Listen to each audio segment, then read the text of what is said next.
We are live, man!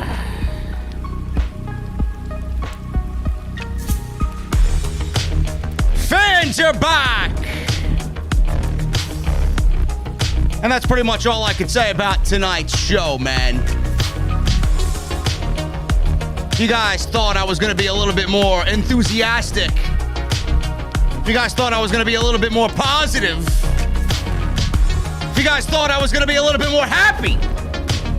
And go easy on the WWE, man. You are sadly mistaken, bro. SmackDown was live tonight with fans for the first time in 70 weeks with the Money in the Bank Go Home show. We learned who's going to win Money in the Bank, who's not going to win Money in the Bank. And Finn Balor made his return to the main roster tonight, and I'm praying WWE gets it right the second time around. And I got your SmackDown news and rumors, ladies and gentlemen, with a major update on what WWE could possibly be doing with The Rock and Roman Reigns. I know there's a bunch of geeks live right now in the IWC, but this is the only show that matters. Let's be real. This is your SmackDown post show right here on Off the Fucking Script.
What is going on, guys? Thank you so very much for joining me right here on Off the Script. This is your SmackDown post show for 7/16/2021. I am your host, JD from New York. Welcome to the OTS venue. As always, man, we were taking early reservations today, man. I was excited about SmackDown going live tonight with fans in attendance for the first time in what WWE said was 70 weeks straight without fans in attendance.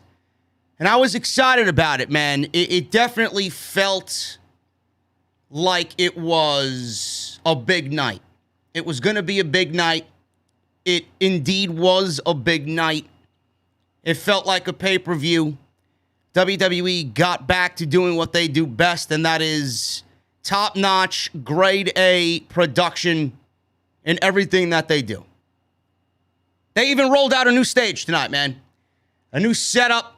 I honestly think it looks so much better than the last set that we got, the set that we've been conditioned to see throughout the pandemic and what WWE unveiled before the pandemic. I loved the new set.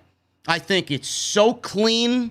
I think it all is just something that gels beautifully. It just makes for a great presentation, man. So whatever they did with that was absolutely phenomenal. So kudos to the team for that and whoever designed that. I loved the new stage. Everything just pops, and you just get a grand sense of everything just being a little bit more important with that stage. I love the way it looked. Other than that, guys, you know, I don't want to be the bearer of bad news. I don't want to be the person in the community to bring things down when everybody's riding a high. But if you want me to be completely honest with you, and I always am, I built this channel on truth and honesty and things people don't necessarily want to hear. I built this channel on things that normally you wouldn't listen to any other podcast and hear the shit that I say on some other show, which I am absolutely in the mindset of me having no problem saying anything that comes to my mind, man. But I've said this from the very beginning of the Thunderdome days, all the way up until when we seen the Thunderdome go away. The shows were going to be largely the same with or without fans. I said this from day one. I never strayed. I never went off the beaten path. I never changed my mind. One of my favorite things that I said all through the pandemic was with the Thunderdome shows, this show could take place in front of fans, no fans. It could even be in your mother's fucking bathtub, your grandmother's backyard. It doesn't matter. It could take place in your grandmother's kitchen while she's cooking pasta sauce on Sunday afternoon. It doesn't matter. It never mattered. The shows were going to be largely the same with or without fans. And what we got tonight was exactly that. WWE with shoddy booking, half-assed booking, all covered up in the idea of, oh my God, fans. Oh my God, energy. There's 16,000 people in Houston, Texas tonight for SmackDown.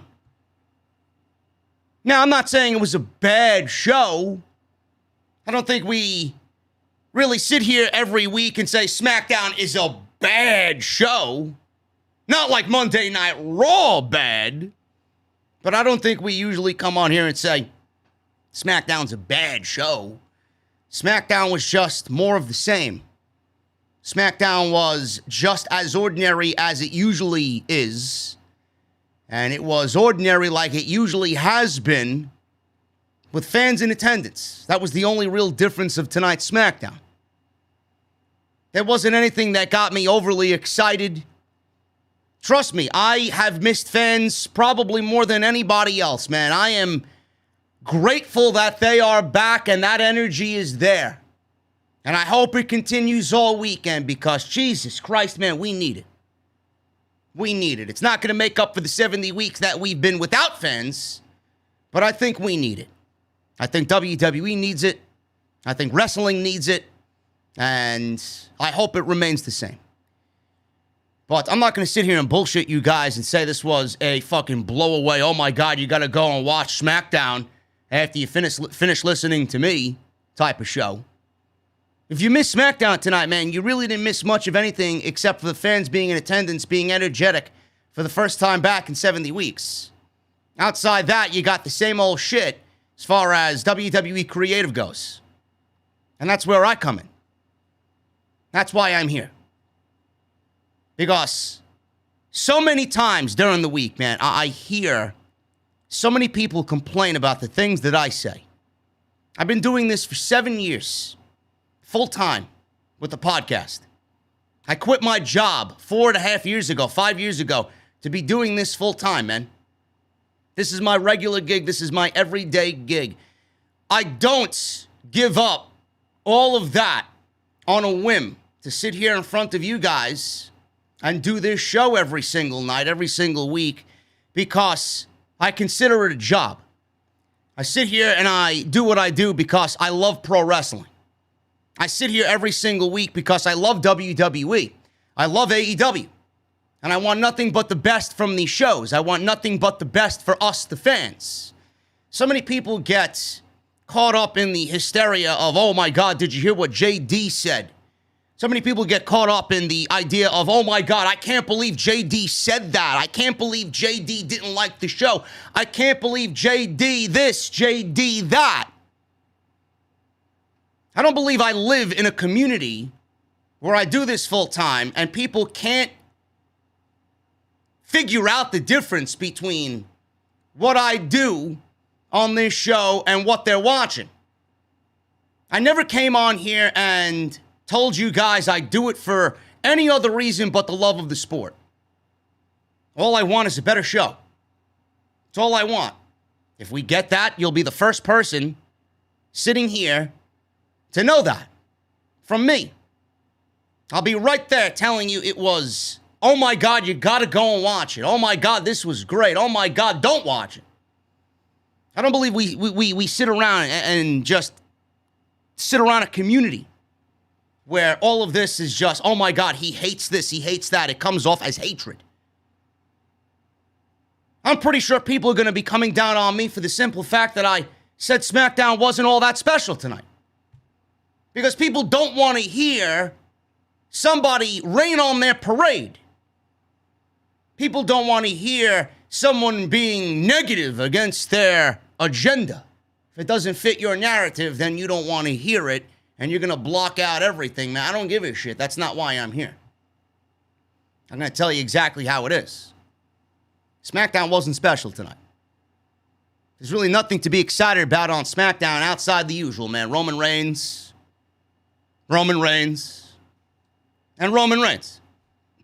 And maybe Big E winning the Money in the Bank contract on Sunday, which I'm keeping my fingers crossed on that, for him to win and cash in on Bobby Lashley. But after the news that broke this week, I don't know what the fuck WWE's planning. I really don't. SmackDown wasn't all that special tonight, folks. Fans are great. Fans are needed. Fans are loved. Fans are wanted. But WWE didn't give you a different show because fans were in attendance. WWE was just lucky to have us back. Roman Reigns continues to be the biggest thing on the show. Roman Reigns and Edge, WWE Universal Championship match on Sunday night at Money in the Bank. Roman Reigns is not walking out of that building without the Universal Championship. So everybody that's praying and hoping that Edge is going to win the Universal Championship and take it into SummerSlam, I think you need to watch the show with more clearer eyes, man. Stop listening to the geek that thinks Edge is going to win money or win at Money in the Bank and win the Universal Championship. Not going to happen. Not going to happen, man. I have a better chance of Marco Stunt beating fucking Kenny Omega for the AEW World title than I do Roman Reigns walking out of that building on Sunday night without the Universal Championship. Edge is great, but it's not his time to win the Universal title. The Usos, I don't know what's going on with them and their plans. We'll talk about that as we move on with the review. They were added to the Money in the Bank pay-per-view on Sunday night in a tag team title match. Don't know why. Don't know why we got a rush. Plans for the Mysterios and the Usos at Money in the Bank, but we'll talk about that. Otis and Chad Gable continue to be a bright spot on SmackDown. Those are the guys that I would book at SummerSlam to take the titles off the Mysterios, but what do I know? What do I know? Finn Balor made his return to SmackDown and the WWE main roster. Everybody went crazy over Smiley Finn returning to the main roster. Meanwhile, I sat there and said, oh no, please God, don't let it be like it was before he went to NXT for a second time. I'm sorry, guys, I can't get excited about Finn Balor being on the main roster because we already got a taste of Finn Balor on the main roster. Now, it's even worse. So if you're expecting anything different from Finn Balor, if you're expecting the Triple H Finn Balor that we saw for the last year and a half, you are sadly mistaken. Bruce Pritchard is licking his fucking lips, legitimately, that another NXT talent, this time in a veteran like Finn Balor, is back on the main roster. Oh, how we would love to bury him again. At least they started him off on the right foot tonight and putting him in a program with somebody that I also adore on SmackDown, and that is Sami Zayn. We'll talk about what happened with those two on the show tonight as well. Big E, Shinsuke Nakamura, Kevin Owens, and Seth Rollins in a fatal four-way Money in the Bank participant main event tonight. Don't know why the match was booked. They already advanced towards Money in the Bank. I don't know what this does for anybody.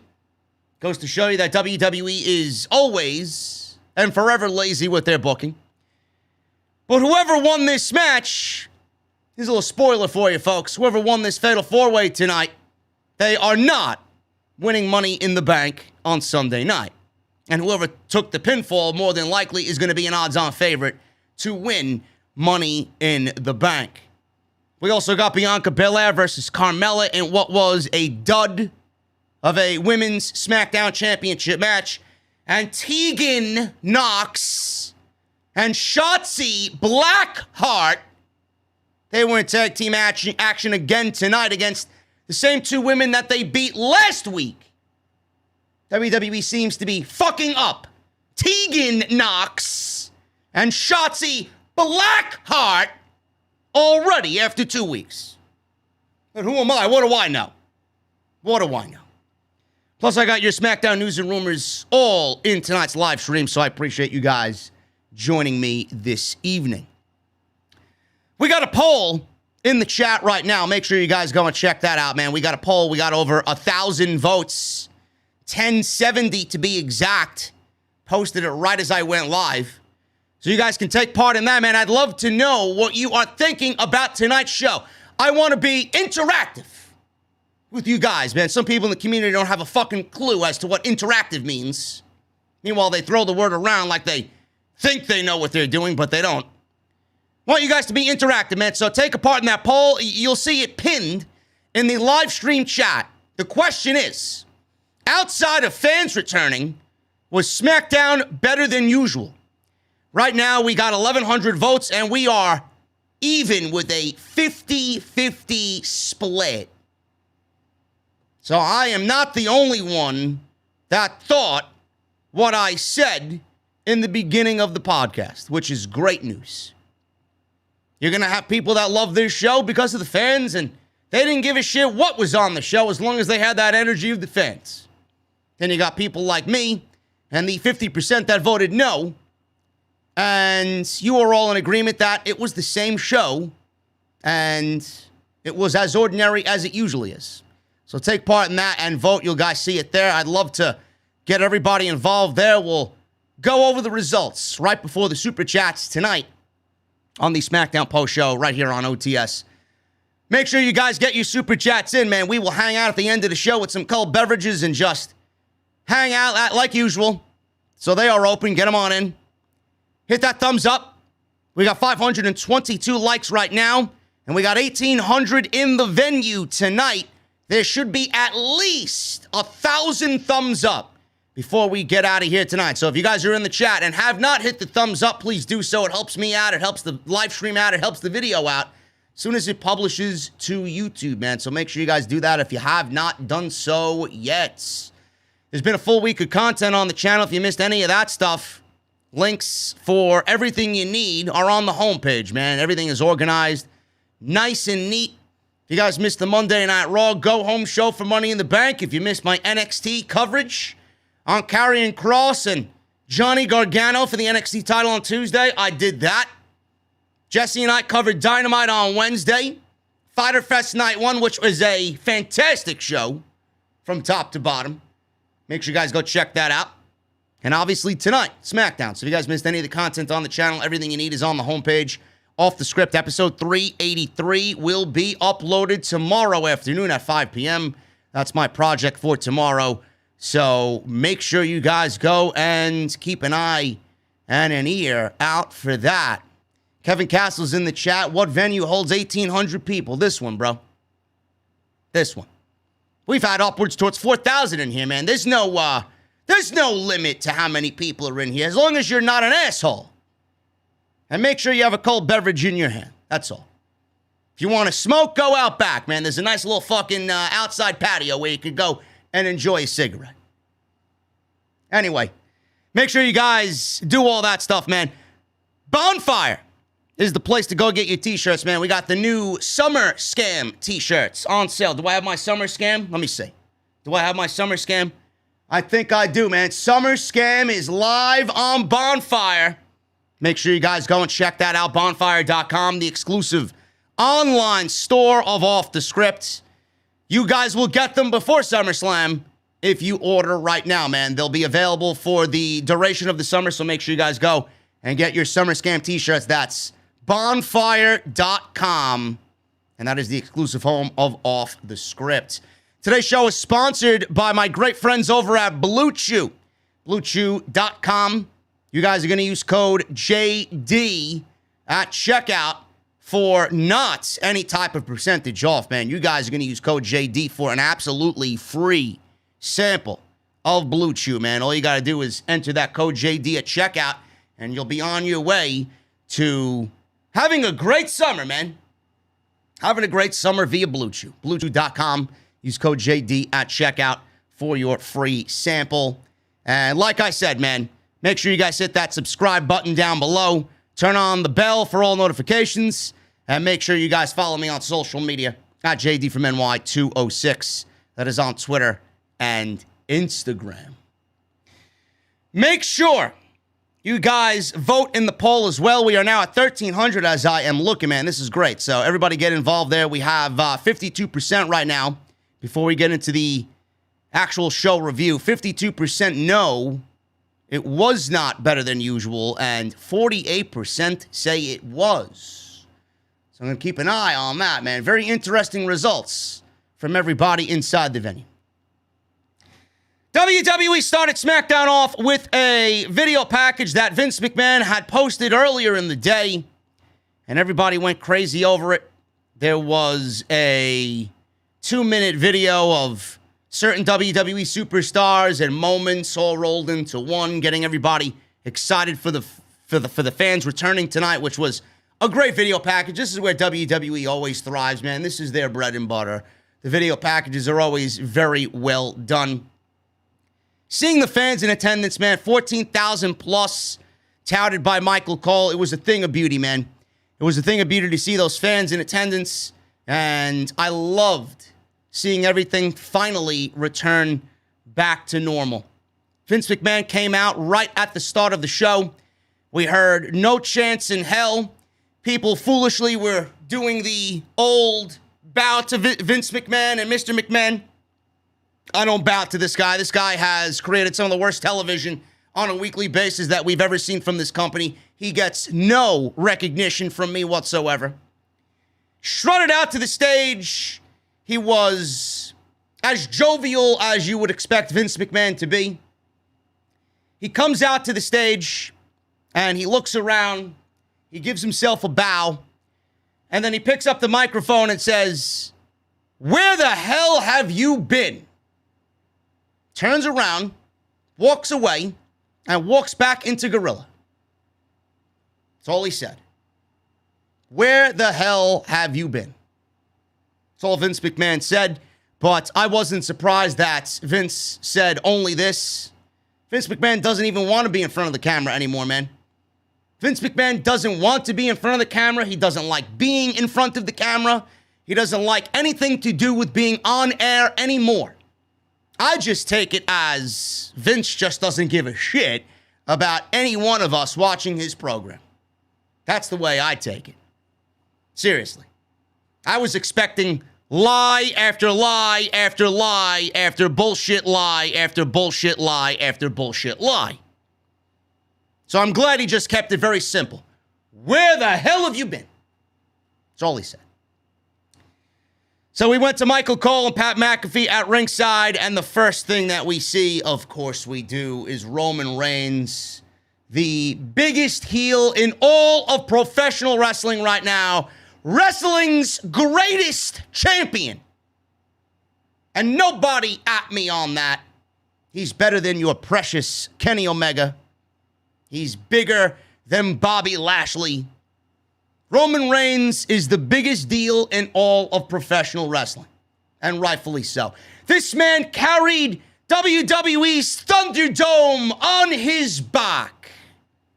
Acknowledge him Legitimately. That's not me being a new Roman Reigns fanboy. I just have better eyes at watching the show than the majority of the people watching the show do. Roman Reigns is it. So why not start the show off with Roman Reigns? He walked out with Paul Heyman. He relished in the live audience tonight, which was a great thing to see. The thing with Roman Reigns is, man, throughout the night, throughout this match, even listening to all the crowd in this moment when he had his theme music playing for the first time in front of fans outside of WrestleMania, when he came out in front of this audience tonight, you didn't hear overwhelming boos. You didn't get that overwhelming Tommaso Ciampa-like NXT heel reaction when he came out to no theme music. Roman Reigns is a heel, but he's not a heel like that. Roman Reigns got reaction. He got a very mixed reaction. In fact, Roman Reigns' reaction was very similar to what he was getting before the pandemic, before they actually turned him heel. But the thing is, with Roman Reigns now, it's all about his character. Roman Reigns was trying to portray something that he was not all those years ago, all those years that we vilified him and didn't like him and blasted WWE for their mishandling of Roman Reigns. Everybody saying, turn him heel, watch him go and be the superstar that you want him to be. Everybody like me that said that on a weekly basis was proven to be correct. Roman Reigns wasn't an overwhelming heel on this night. He will be a heel because when you got a great babyface like Edge to work against, obviously Roman is so good at what he does, he's obviously going to differentiate himself from somebody like Edge. But Roman Reigns tonight, when he comes out, you got that mixed reaction. He's cool. He's it. But he is also a dick. And he's also a son of a bitch. So you're mixing all of those crowd noises into one, and that's what you're getting with Roman Reigns, man. And honestly, I don't mind it. I honestly think it's a perfect mix of what's going on. If you really think about it, Roman Reigns is not doing anything really all that much different. Instead, he's just taking who he is and he's amping it up a little bit. Roman Reigns, the way you see him now, is Roman Reigns in real life. It's just amplified a little bit. It's organic. This is a man that doesn't feel scripted. This is a man that you don't hand words to and have him go out there and recite in front of all these people. You just have him go out there, drop the script, go off the script, right? And just have him be himself.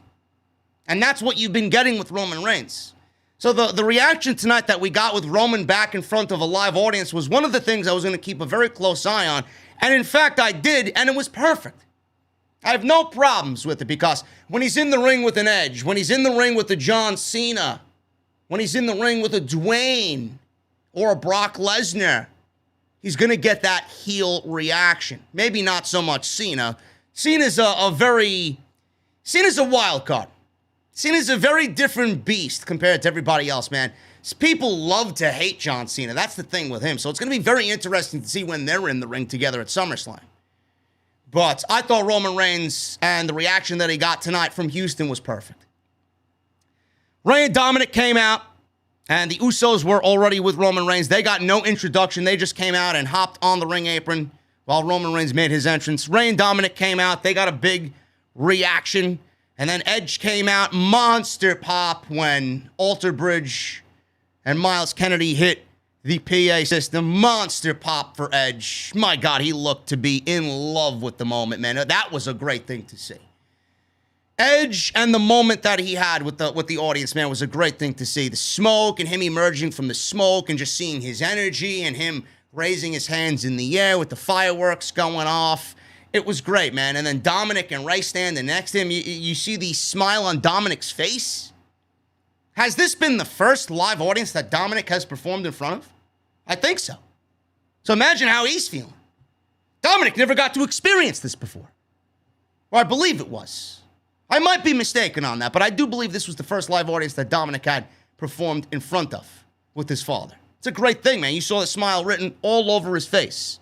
So these guys got a major reaction. And WWE did right by opening up with this match. They did. It could have went either way, really. They wanted to start off hot with all their biggest names, which was fine by me. You could have put this match in the main event, but WWE opted to do this first. And they opted to go with the Fatal 4-Way to close SmackDown, which I have no problem with. Everybody should be conditioned to get used to those guys being in the main event because that's where they should be. That's where they should be.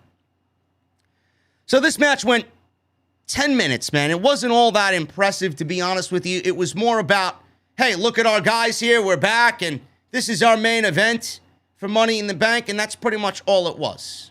WWE played off the Roman Reigns and Mysterio's aspect. WWE played off the Edge and Roman aspect, not really giving too much away, but I'll have my thoughts on that when we get to the end of this match. So we got 15 minutes of intro and all the beautiful crowd and talking about how fans are back. The match went 10 minutes. One of the biggest spots in the match was Roman Reigns almost putting Dominic through a table on the outside with a power bomb. Reigns distracted Edge. Jay attacked him from behind to start the match. Edge picked up Jimmy. Ray hit a senton off the top. Dominic followed up with the springboard moonsault, went for a cover, got a near fall.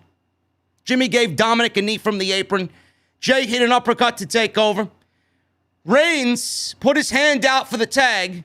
Fans started to boo. Reigns was really great. The one thing that I love about Roman Reigns is how he plays up to the crowd. Just looking at them vehemently, saying with his body language and his eyes, acknowledge me. You're lucky to be in my presence. Reigns is awesome. So Reigns pulled Dominic out of the ring, like I said, one of the biggest spots of the match. He gave Dominic a huge power bomb, not through the announce table, but on the announce table, viciously. So we got a commercial break. Dominic was being beaten down. As soon as we come back from break, Dominic comes back with a tornado DDT on Jimmy Uso. Edge got the hot tag, ran wild on everybody. He avoided a Samoan drop. He got rocked with a super kick by one of the Usos. Ray made a blind tag. He got a near fall off the blind tag. Dominic hits a huge springboard crossbody block on the floor to Jimmy Uso. Reigns then tossed Dominic into the ring post. Ray set up for the 619 on Jay, but Reigns grabbed Ray and pulled him out to the floor. Reigns pushed Ray into the apron. Then Edge all of a sudden hits a spear out of nowhere on Reigns on the outside. Jimmy was caught with Rey Mysterio in the ring. Jimmy caught Ray with a super kick. Jay rolled him up, and we got a victory here for the heels. So a hooking of the tights, and the heels go over the baby faces in this opening six-man tag. So after the super kick, Jay hooked the tights, and Ray could not believe it. After the match, Ray was arguing with the official. The Usos jumped Ray and beat him down, and the beatdown continued at the end of the match, and Reigns was pretty much saying, acknowledge me, acknowledge me. That's when Edge got involved. You know, he was doing too much at this point, and I wish they would have saved it for the pay-per-view, man. Edge took a broken part of the chair, and he beat the Usos with the steel chair. And then he puts the broken part of the steel chair in Reigns' mouth, and he pulls back with the crossface, and Roman Reigns taps. He taps out. The visual presentation of Roman Reigns tapping out to Edge's steel chair crossface. Not really what I want to see. Coming from the Universal Champion, man. WWE, in my honest opinion, the way I would have booked this, you don't need Edge to go in there and visually give you the idea that Roman Reigns is going to tap. You know, they did the same thing with Daniel Bryan. In this case, it wasn't needed. It wasn't needed. Daniel Bryan was a completely different story. Because that story with Daniel Bryan, he made a promise that he was going to make Roman Reigns tap out. So it actually fit the narrative of that for Roman Reigns to visually show himself tapping out to the yes lock. That story is not the story being told here. Especially after last week. I already had a slight problem, with Roman Reigns backing away like a coward after last week's SmackDown while he left the Usos to get destroyed by Edge and the Mysterios. He backed away like a coward. Couldn't leave it with that. I would have never booked Roman Reigns in this situation tonight. I would have had him just escape. Escape the Madman Edge. But last week, Reigns backed away like a coward while his cousins got beat up. And this week, he gets visually on camera tapping out to Edge's steel chair crossface. Not the way I would have done it. You didn't need to do that to sell me on this match. You didn't. Roman Reigns is walking out regardless with the Universal Championship. Edge is going to give him a very good match, and the story is going to be fantastic, so I'm not worried about that. That's just the body of work that Roman Reigns has given us in the Thunderdome era. But I don't need Roman Reigns looking weak 2 weeks in a row. Everybody has kinks in their armor. It is not ready, or it's not time. He's not ready to be showing kinks in that armor just yet. I don't think Roman Reigns should have been on camera visually being tapped out by Edge. That's just the way I see it. Decent match. Reigns and the Usos win in 10 minutes. And the crowd was into it, man. The crowd was into it. They got their big heel going into this thing with Roman Reigns. They got a mega hot baby face going into this thing with Edge. It should be a great match at Money in the Bank. I am not sitting here telling you that it's not going to deliver. It's going to deliver in every aspect, man. I'm very much looking forward to it, but Roman Reigns is walking out the Universal Champion. Backstage, Ray was explaining to Edge what happened at the end of the match. Caleb Braxton approached and said, despite this loss, he's still one step closer to defeating Roman Reigns this Sunday. I don't know how that's the case. I guess because he made Roman tap out without an official being present. I don't know how that makes sense. Edge said, what he just did to Reigns doesn't mean beating Reigns will be easy. Yeah, of course, you used a steel chair. On Sunday, it's not a no DQ match. So it's going to be a lot more difficult than it was tonight. You had the usage of a steel chair. So it'll have to be the most selfish, manipulative son of a bitch this Sunday to win. Seth Rollins then walked into frame wearing one of his silly suits. He cackled like a goon. And he walks up to Edge and said, Reigns might be the most self-absorbed megalomaniac he's ever known, but he's got your number, he says to Edge. Said this Sunday he'll be his biggest fan, holding up a sign that says, go, Edge, go. Go, Edge, go. He said he'll do his job by winning Money in the Bank and the contract, and then finish what he started 7 years ago when I had my boot on your neck and I didn't pull the trigger. He said he sincerely hopes he's the Universal Champion because he'd love to cash in on the man who made this match famous. He laughed, wished him luck, and he walked away. So they're clearly setting up Edge's next feud. WWE is giving away what's going to happen at SummerSlam here. Otherwise, they wouldn't have done this now 2 weeks in a row with Seth Rollins and Edge having some sort of altercation backstage. Then Edge was on the bump. Not sure if you guys saw this. Edge was on the bump dressed and mimicking Seth Rollins. So this is exactly where it's going. WWE is trying to throw you off a little bit by teasing Edge might win the Universal Championship and Seth Rollins may win Money in the Bank. And we may get that being the Universal Championship match at SummerSlam. No. It's not the way it's going to be. It's going to be Roman and John Cena, and it's going to be Seth versus Edge at SummerSlam. With Roman Reigns and John Cena being for the Universal Championship. Because John Cena chasing number 17 is greater than Edge winning the Universal Championship and feuding with Seth Rollins over, who right now, to me, is as boring as dishwater. There's nothing interesting coming out of Seth Rollins at all. Now I got news. I got news on Roman Reigns and the Usos, man. There were some interesting tidbits in the dirt sheets this week about a tag team match that involves The Rock and Roman Reigns at WrestleMania 38. Now, you're probably asking yourself, tag team match? I thought they were building towards Roman Reigns versus The Rock at WrestleMania. Well, I hope that they are. Because to me, this doesn't make any sense. Now, Dave Meltzer reported in the latest edition of the Wrestling Observer newsletter that WWE has discussed doing a tag team match for the feud between The Rock and Roman Reigns. Jimmy Uso is still a part of the top storyline here with Jay and Roman, despite being arrested for another DUI. Don't know where WWE's plans are with the Usos. I guess we'll see at Money in the Bank on Sunday if WWE continues to go along with their original plans before all the arrest stuff came into play. But Jimmy's current storyline is a major part of plans for WrestleMania 38 in 2022. Now, per this report from Meltzer, an idea is being considered of having The Rock team with one of the Usos, whether it's Jimmy or Jay was not specified. The Rock team with one of the Usos to take on Roman and the other Uso brother. Now, the goal is to still do the match and get Rock and Reigns involved.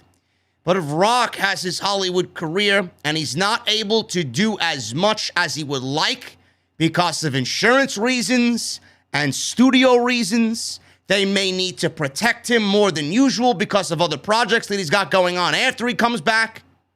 I don't know. A full match may be out of the cards for The Rock, and nobody wants to see him get hurt like he did in his match against John Cena, where he pulled a hernia and needed surgery. Now, the tag team match is being considered as a way to keep the feud, quote unquote, all in the family, and then obviously decide who is the real tribal chief of the NYE family. After his rematch with John Cena at WrestleMania 29, like I said, The Rock had to undergo surgery, which resulted in his filming of the movie Hercules being delayed. I don't like it. I don't like it. Now, WWE could clearly always book themselves out of it, but I don't like it. The reason why I don't like it is because WWE, if they do that match, you're pretty much saying to everybody, yeah, we're going to break up the Usos. And I am not for breaking up who I think is the best tag team in WWE, one of the best tag teams on the planet, Jimmy and Jay Uso. Why on earth would you want to break them up in a division that right now houses not many tag teams? You're going to break up a tag team to get me this match for absolutely no reason? I am not for the Usos breaking up to team individually with Roman and Dwayne. I think that's a terrible idea. Roman and The Rock, one-on-one, is the way to go. If Rock wants to do it, he's got to commit to doing it. That's it. There's no 50%. There's no 60%. It's 100% or don't even bother doing it. Don't even bother doing it. Otherwise, just give me Lesnar. Give me Roman and Lesnar at WrestleMania if you're not going to commit with The Rock 100%. I'm sorry. Breaking up the Usos is a terrible idea.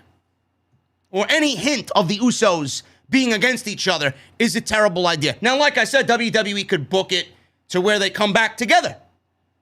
But if you're fighting for the family honor and the family fucking title of Tribal Chief, I think that's a pretty serious fucking storyline where they have to be broken up and you're gonna side with one over the other.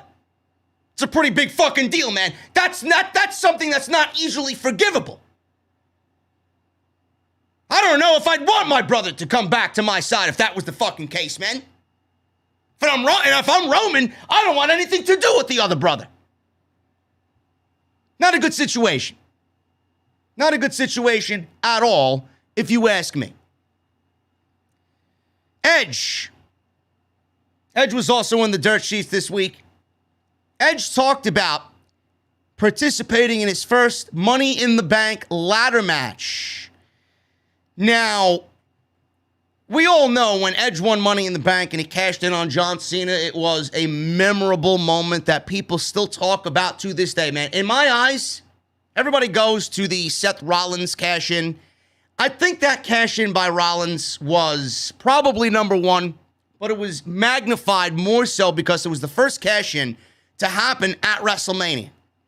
And it was in the main event of WrestleMania, which I think up until that point, nobody has ever done. And a lot of people, being that it was never done before he did it, a lot of people fantasized about it being in that moment at that show. So when we all seen it happening, we were like, holy shit. Everything that we talked about for years, fantasy booking, coming to life right there with Seth Rollins, cashing in the Money in the Bank briefcase on Roman Reigns in his match against Brock Lesnar, which, by the way, was a fantastic main event. Now, to me, the Edge cash-in holds a very special place in my heart, man. If you're asking me personally, which one I enjoyed more, probably going to go with Edge. I think I enjoyed Edge's cash-in a little bit more than Seth Rollins, because it was something that I don't think people saw coming, especially at the end of an Elimination Chamber match that John Cena went into, retained the WWE Championship, and ended up being a bloody mess. And that was a great Chamber match. So that's why I pick Edge over Seth Rollins in who had the better cash-in. But Edge talked about his first Money in the Bank ladder match. And he was interviewed and said this, and I quote, "I wish I could say I had this vision of how it would become its own pay-per-view. No, not at all. As a matter of fact, when they first told me that I was going to be in this match called Money in the Bank, I said, another ladder match? Like, I don't want to be a ladder match guy. I want to do more than that. I want a straight wrestling match. And I actually said, don't put me in it. I'll find my way onto WrestleMania another way. And if I'm not on WrestleMania this year, I'll make sure I'm on WrestleMania next year. But I am tired of ladder matches. I don't want to get pigeonholed for something like that." Now, this was not very bright thinking, he says. So finally, and this sounds so stupid, I had to be talked into actually participating in the match, end quote. Can you imagine if Edge didn't want to participate in his Money in the Bank ladder match? Can you imagine that? He actually went on to win a Money in the Bank ladder match. He ended up having a moment that would go on and live on forever in that ladder match. I don't know which ladder match he's talking about, but we all know the spot where he's on top of the ladder and he spears Jeff Hardy as Jeff Hardy's hanging from the fucking briefcase. I mean, how many times has that one moment gone and been rewatched over and over and over and over again? He was probably thinking at this point in his career, yeah, I don't know what else I could do. Yeah, I'm already fucked up from the ladder matches that Christian and I had with the Hardys and the Dudleys, and now you're putting me in another ladder match? Now you're putting me in another ladder match? So he was probably thinking, A, I'm fucking beyond hurt from the last couple ones I was in. Now you want to put me in another one, and yeah, I did my shit there, but I don't want you to look at me as a ladder match guy. I get where he's coming from. Jesse texted me, "Stop smoking crack. Seth had the absolute best cash-in, period. If you prefer Edge, fine. Then you just prefer the second best cash-in." Oh, Jesse, you play into all of the mainstream hype that comes along with Seth Rollins' cash-in, bro. I just told you that I preferred Edge's cash-in because it was certainly much more unpredictable in the moment that it happened compared to Seth Rollins. That's all I said. I actually prefer that one over the Rollins one. That's just me. I thought it was a brilliant moment after John Cena already went through a fucking Elimination Chamber match. That's it. Especially against John Cena, man. You know, Roman and Brock. It's kind of predictable that Rollins was not going to pin Brock Lesnar. But Edge coming out and pinning John Cena and John Cena giving up the championship in that moment, I just found to be something that WWE, at that point, I don't think they would have really gone out there and actually do. It was just something about that moment that was very magical to me, man. I don't know. But that's what Edge talked about his Money in the Bank ladder match. And the news on The Rock and Roman Reigns and the tag team match involving both Usos, I'm not for that either. I think that is a terrible idea. Sami Zayn. One of the best things about SmackDown is Sami Zayn. Sami Zayn came out and Said nobody has the courage to admit that he's purposeful or purposely being excluded. Said he wants WWE to focus on all the happy things. Well, he wants WWE wants you to focus on all the happy things like fans and the new entranceway. He says it's all to distract them from the fact that he's not in Money in the Bank and that there's a conspiracy against him. And that's been happening for well over a year. Said tonight, for the first time in forever, he has something in his corner that hasn't been had, you people.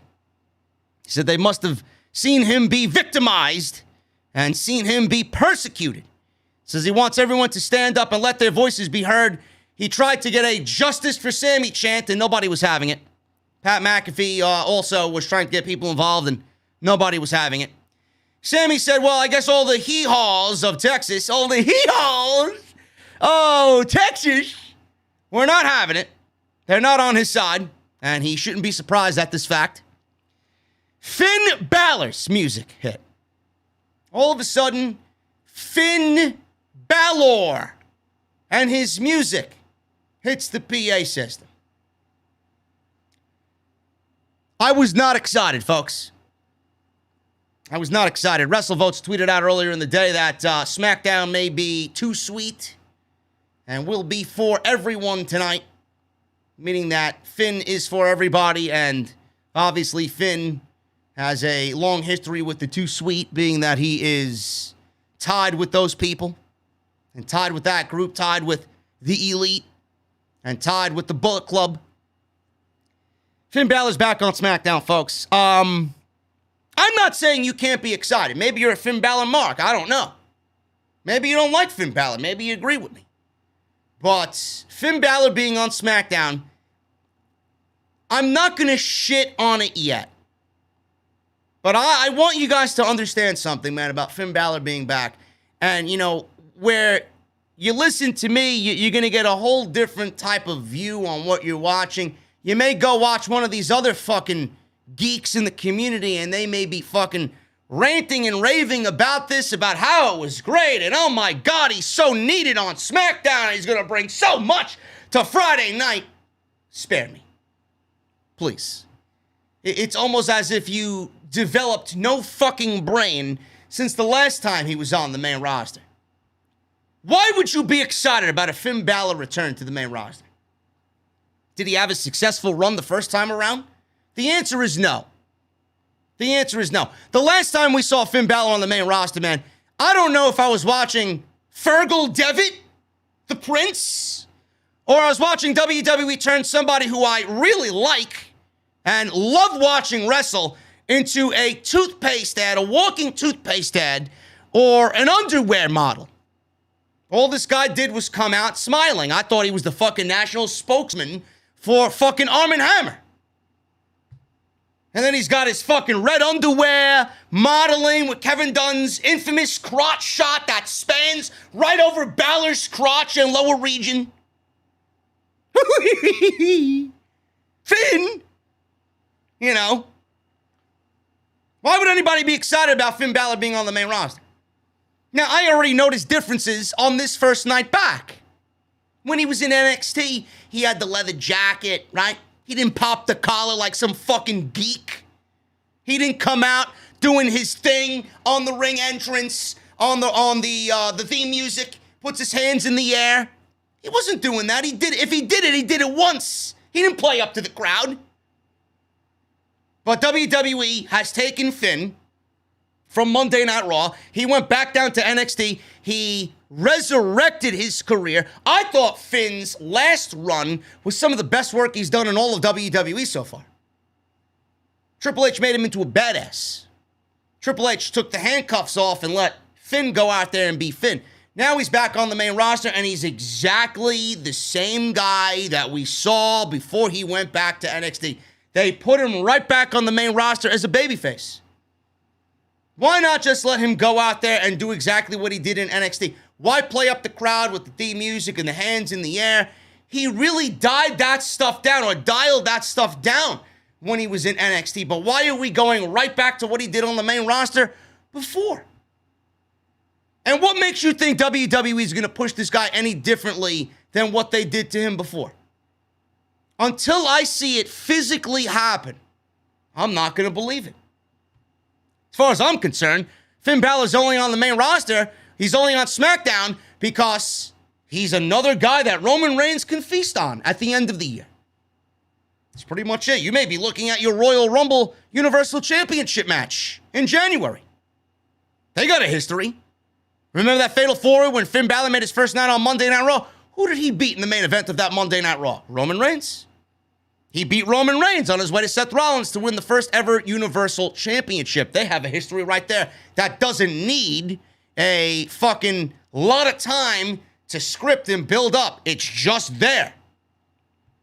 So this is nothing more than Roman Reigns' next meal come the end of the year. But I don't know why everybody would be excited about Finn Balor being on the main roster. He's just there. He just exists. He's just another name that's going to add a little bit more depth to a roster that WWE has already made boring. But putting him against Sami Zayn, if this match leads to a match at SummerSlam, you're going to get no complaints out of me, man. Sami Zayn versus Finn Balor? You may not like Sami Zayn. You may look at him and think his character kind of looks like Fidel Castro. He's some weird conspiracy theorist. Sami Zayn's a great fucking wrestler, man. When that bell rings, you're going to be in a very difficult situation to find anybody that's just as good as Sami Zayn, man. Sami Zayn is fucking fantastic when that bell rings. You put him in a match with Finn Balor and you build this story up nicely. I don't know why Finn targeted Sami. I don't know where they're going to go with this storyline, if this is really what they're going to do with both of these guys at SummerSlam, but that is a damn good undercard match for SummerSlam. I'm just not going to get excited like all these other fucking guys out there about Finn Balor. I'm sorry.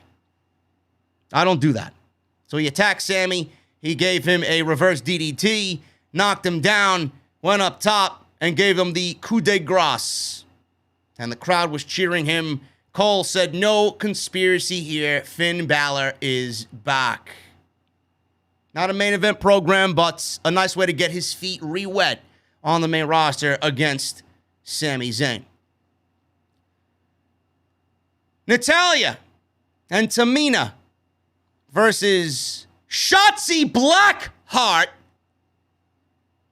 and Tegan Nox. WWE is calling them Shotzi and Nox. I don't think I heard Michael Cole call her Tegan tonight. I don't know why these women's names had to be changed, but it sounds awful. It sounds awful. And poor Shotzi, man, she had to go on social media and really just go over why their team makes sense. It doesn't make sense. It doesn't make sense, man. This is what I don't get. Shotzi had to go on Twitter this past week and explain why her tag team pairing with Tegan Nox makes sense on the main roster, and she failed miserably at doing so. All I saw was, hey, look at me. I have to cover my tracks because people are talking about it on social media, and I know exactly how right they are. How exactly does their pairing make sense? Do they know each other? Did they have a nice little history together early on in NXT? Yada, yada, yada, whatever the fucking reasoning was that she stated on social media. All I remember is Shotzi was in a tag team with Ember Moon that was unceremoniously broken up because Vince loves to pluck who he wants out of NXT. And Tegan Nox. Poor old Tegan Nox, man. She factored into the team of Candice LeRae and Indy Hartwell, losing the women's tag team championships to Io Shirai and Zoe Stark.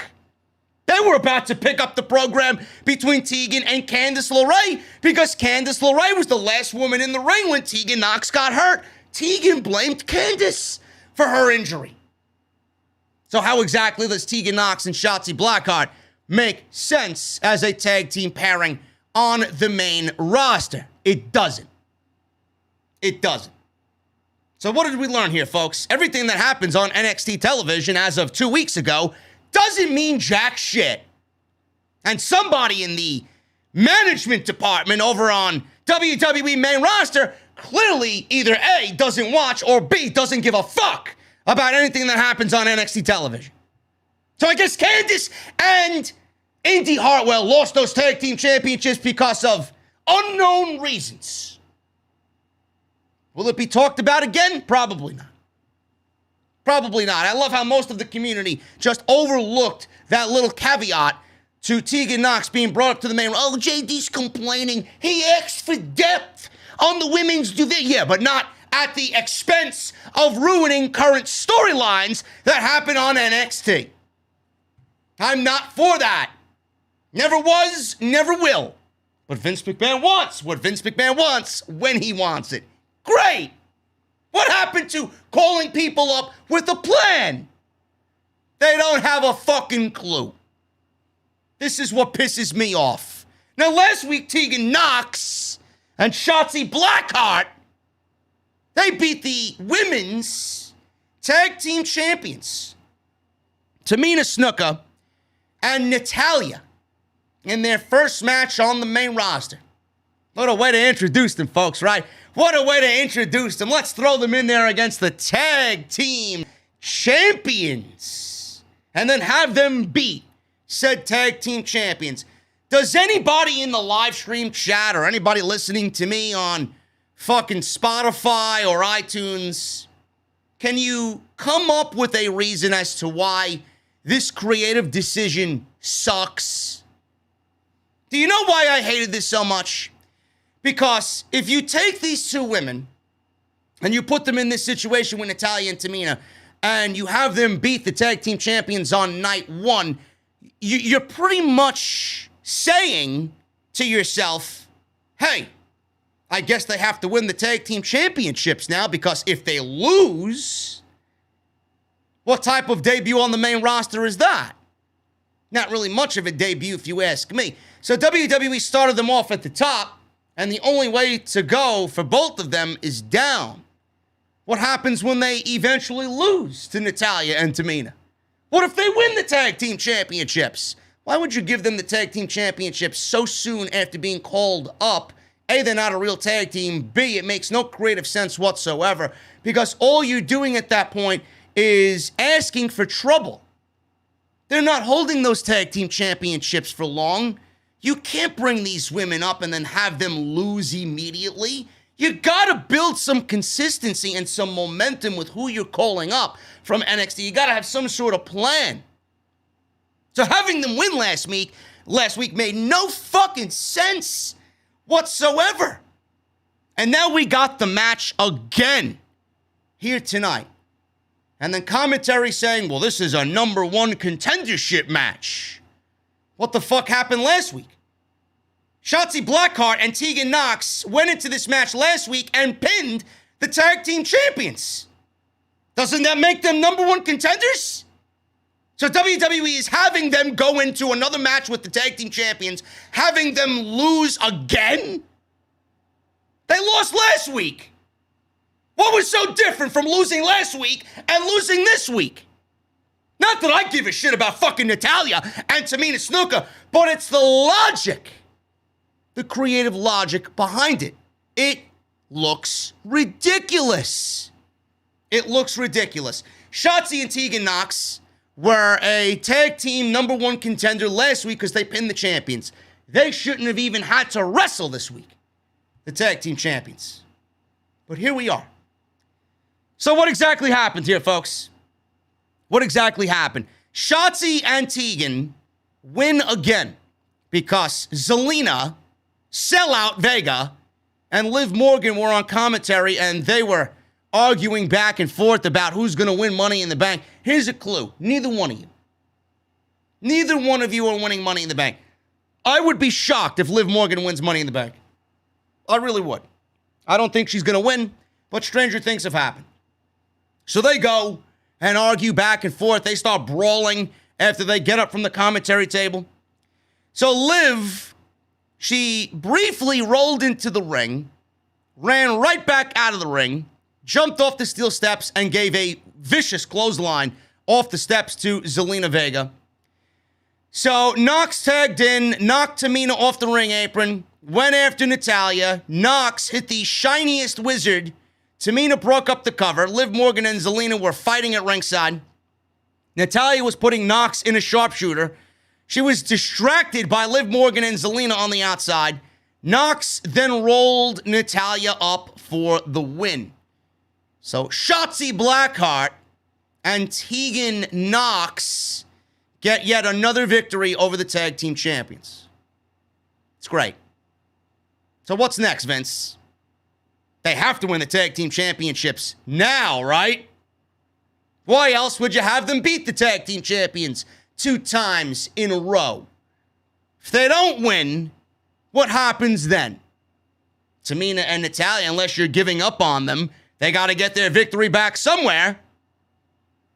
What happens if Shotzi and Tegan lose? Buried. And the introduction to Shotzi and Nox is a fucking failure. Now, if they win, where do they go from here? You already put them up so high, which is not very far in the women's division nowadays. You put them up at the top, only for them to come right back down very quickly. No momentum, no consistency. Everything is rush, rush, rush, rush.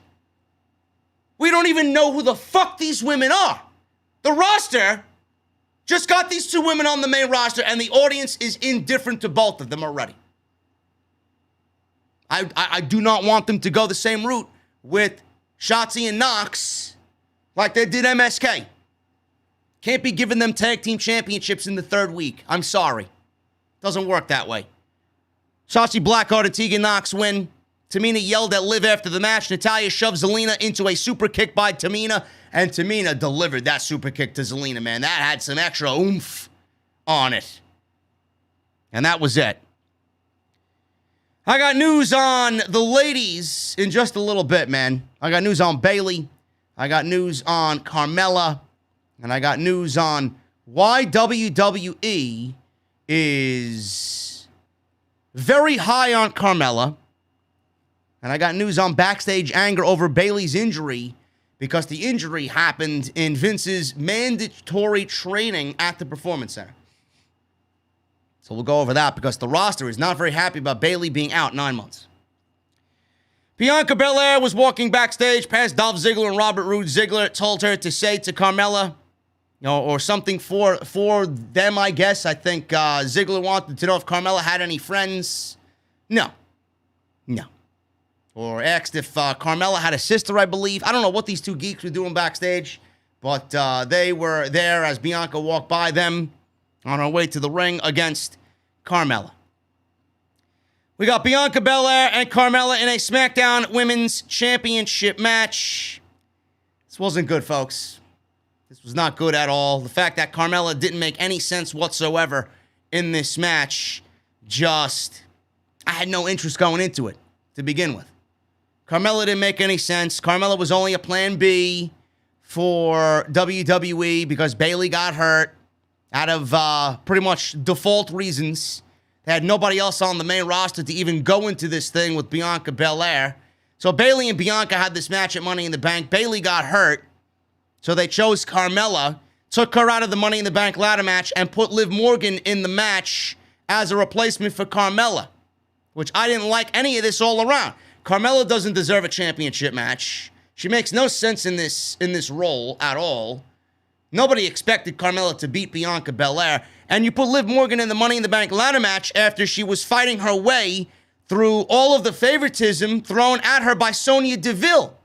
She beat Carmella twice. She beat Zelina Vega. There was a storyline going on there with Liv Morgan. I wanted Liv to be in the match because she earned it. So with Bayley going down, all it did was kind of fuck things up for the storyline regarding Liv Morgan, because now Liv Morgan, instead of fighting to get into Money in the Bank, she was just chosen because Bayley got hurt and they needed somebody to fill in for Bayley against Bianca. So Liv Morgan comes off as a plan B or a bench player that they're filling in for Carmella. I didn't like that at all. So it makes everything and all the wins that she's accumulated mean nothing. That's the reason I had a problem with that. But what the fuck do I know? What do I know? I only want a good show, half decent at best. That's all I want. I want something to make sense on this fucking show. Fuck me, I guess, right? Bianca Belair beat Carmella. This was not good, like I said. Carmella has had much better matches with a lot of different people, man. Sasha, Bayley, Asuka. But with Bianca, man, it didn't get going, man. It's almost as if they could not get out of first gear. It was not good at all. I don't know what that says about Carmella. I know Carmella's a lot better than what we saw tonight, just by a little. She's not terrible. She, I'm in no way going to tell her she doesn't belong in a ring. She's very good. But I don't know what that says about Bianca, man. I don't know what that says about Bianca as a SmackDown Women's Champion, man. It seems to me like she's not a leader yet. Seems to me that Bianca is not at that level of being leaned on to guide someone through a match or guide someone to an exceptional match. You know, what a champion should be doing. So every time I look at Bianca, and you may be very critical of my opinion on Bianca. I love Bianca since the first time I saw her compete in the Mae Young Classic. I loved Bianca the first time she had a regular role on NXT, man. I was calling for, where's Bianca? What are they doing with Bianca? You can go back and watch my all NXT reviews, man. I predicted Bianca to be the next breakout star in this women's division when she gets the moment to do so. But I would be lying. I would be lying to you if I did not tell you everything about Bianca Belair that I'm seeing, man. If I sat here and said, oh, yeah, she's great, and oh, my God, she's a great champion, I'd be lying to you. She was a great champion. I'd be lying to each and every one of you, man, and that's not what I do. Every time I look at Bianca Belair, I look at somebody that is great. I love her. I think she's going to be awesome. But I don't think she's ready. I look at somebody that's not ready for the spot that she's in. She's not ready to be champion. She's not ready to lead a match like this. She had great matches with Bayley. The last match they had was very good. Why was that? Because Bayley is fucking great. And Bayley is a leader. But Bianca's not a leader. Bianca's not ready to lead a match. Bianca's not ready to lead a division. Bianca's not ready to be women's champion. I look at somebody like Bianca and I think to myself, everything that she is getting, everything that's coming to her, fantastic, man. She deserves it. She's probably a sweetheart. But it's coming too fast. It's coming too fast. I don't know why WWE takes somebody that is so great and rushes them to the top. What is the purpose? Why? You can't wait? You couldn't wait to give Bianca Belair a couple of more months, tops, to get her feet wet on the main roster. Once you got more women on the main roster, for her to really build her resume again, you couldn't wait. Couldn't wait till SummerSlam. Couldn't have Sasha hold the championship till SummerSlam and then have Bianca beat Sasha at SummerSlam. So what are we doing? What are we doing? What's the match for Bayley? What's the match for Bianca, I should say, at SummerSlam? It's going to be Sasha. And what are you going to do? What are you going to do with Bianca at SummerSlam against Sasha? Sasha's not going to lose 2 pay-per-views in a row to Bianca Belair. If that's the match, Sasha's absolutely getting her championship back. Or maybe it's not Sasha at all. Maybe it's Becky Lynch. I have no fucking idea. Knowing WWE, knowing Fox, they probably want Becky Lynch on SmackDown. I have no idea. But Bianca is not ready. She's not ready to lead a division. She's not ready to be not ready to be champion. She's not ready to lead a match. Too soon, too quick for Bianca Belair. So, Belair got a huge reaction, which was great. Crowd is going to love her, man, because WWE has pushed her to the moon. So the fans are already conditioned on Bianca Belair. Carmella got no reaction. Nobody gives a shit about Carmella. Carmella slapped Belair to start the match. Belair chased Carmella around the ring. Got an early advantage. Carmella backed Belair into the corner and beat her down. Belair did a backflip, hit a shoulder tackle. They fought on the apron. Carmella pulled Belair into the ring post. She then threw Belair into the steps, threw her back in the ring for a near fall. Carmella dragged Belair back to the floor and threw her into the barricade. We go to commercial break. Belair regained control after the commercial break and hit a handspring splash for a 2 count. She climbed to the top rope. Carmella cut her off. They fought on the top turnbuckle for a little bit, and Carmella hit a very slow and sloppy Hurricane Rana for a near fall. Fans were chanting EST for Bianca Belair. So she tried to roll up Carmella, but was kicked off, and Belair went headfirst into the middle turnbuckle. Carmella locked on a guillotine submission, which looked great, and Belair was down to one knee. They were teasing that Belair might pass out, but Belair fought up into a delayed vertical suplex for a near fall, and Michael Cole and Pat McAfee sold it as it was the most impressive thing ever. Belair is very strong, but I've seen her do that against women who were just as big, if not bigger than Belair herself. Carmella's like a stick figure, so doing that with Carmella was probably a walk in the park for Bianca Belair. Belair recovered after a super kick. She grabbed Belair's hair out of frustration, did Carmella. Belair recovered and whipped Carmella with her ponytail, and then hit the KOD for a 1, 2, 3.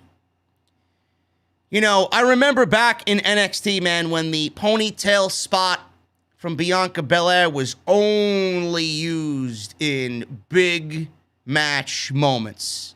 I've seen the ponytail whip from Bianca Belair now in almost every match that she's had in a championship situation.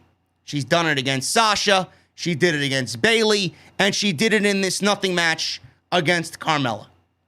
We've seen it more times in the last 3 months than we've seen in all of her time in NXT. It should be saved for absolutely dire situations. Why must we go to the well and make everything just not special anymore? Or am I the only one that thinks that way? Stop with the fucking hair whips. Save it.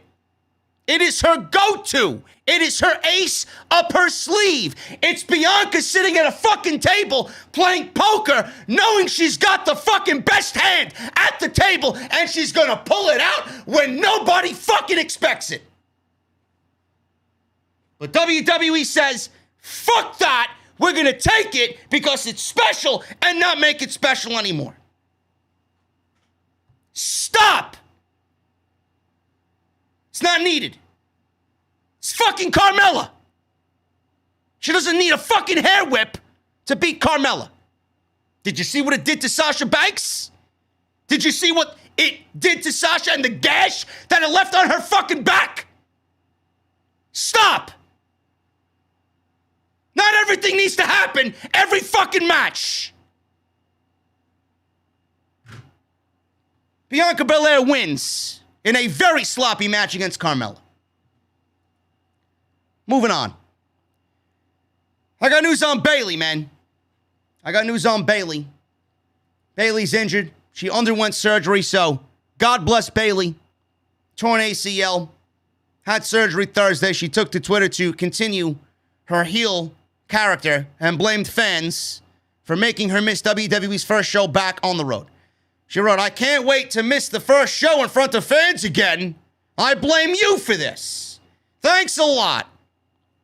9 to 12 months for Bayley's injury. She was supposed to challenge Bianca Belair in an I Quit match at the Money in the Bank pay-per-view. But Bayley's injury has caused a lot of backstage anger in WWE. And honestly, I don't know where I sit on Bayley being hurt, man. On one hand, I want to say accidents happen. This is pro wrestling. No matter if you're in the ring live on TV or you're in the ring training, man, accidents happen. It doesn't matter where it happens. You're getting in that ring and you're putting pretty much your entire body at risk, okay? But there's backstage anger over Bayley being injured because it happened as soon as Vince McMahon put out his new edict that everybody on the roster, no matter who you are, you need mandatory training before WWE goes back out on the road. Okay? So Meltzer talked about this in the Wrestling Observer newsletter. The injury came out of this mandatory training at the Performance Center that had performers get ready for WWE's return on the road. According to Meltzer and the Observer, the injury caused quite a bit of backlash backstage in the company, with many of the performers feeling like the training was completely unnecessary. Now, Meltzer said this, and I quote, "The injury in mandatory training led to a lot of controversy and obvious second-guessing. A number of wrestlers noted to me that they thought ring drills with the idea of getting people in shape when most of the key talent has been wrestling every week, and to their credit, you almost never see anyone gas out in WWE, didn't make sense. You don't see anybody gas out in WWE unless you're Bill Goldberg. Fuck Bill Goldberg, by the way. Okay, just throwing that out there. Fuck Bill Goldberg. I got news on him tomorrow, and I'm sure I'll be losing my fucking vocal cords before Sunday's pay-per-view. Meltzer also received a quote from one veteran wrestler who chose to remain anonymous, saying that they never once in their career did ring drills.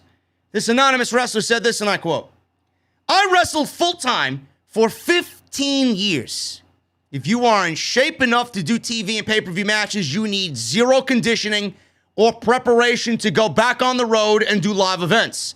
My entire regular career, I never did a single in-ring drill for conditioning. I did cardio at the gym, but never additional ring time.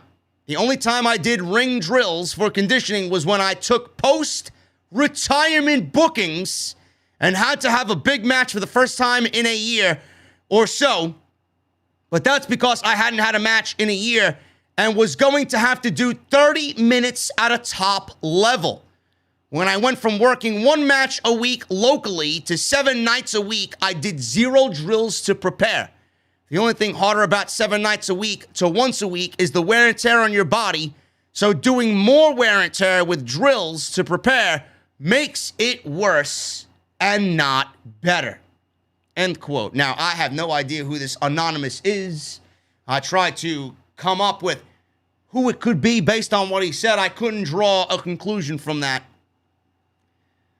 I don't want to blame Vince McMahon's edict completely. I feel like it would be unfair of me to do so. But I will say this, man.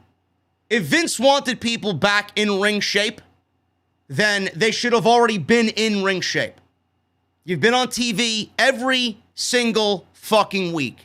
There should be no reason why you are not ready to go back out there and get in the ring and go in front of those fans. You should be in a situation where you know what you're doing and what you're capable of. I don't want to blame this on Vince McMahon's edict because, like I said, everything happens for a fucking reason. You could be practicing, you could be in the ring training, you could be in the ring live in front of fans on a Raw or SmackDown. Accidents happen. But I'm not going to sit here and tell you Bayley needed in-ring training. Bayley's been the one woman besides Sasha Banks that has carried this women's division during the fucking pandemic, and she didn't need any additional training. Bayley is one of the best in-ring performers you have in that entire company. One of the best women's performers on the planet.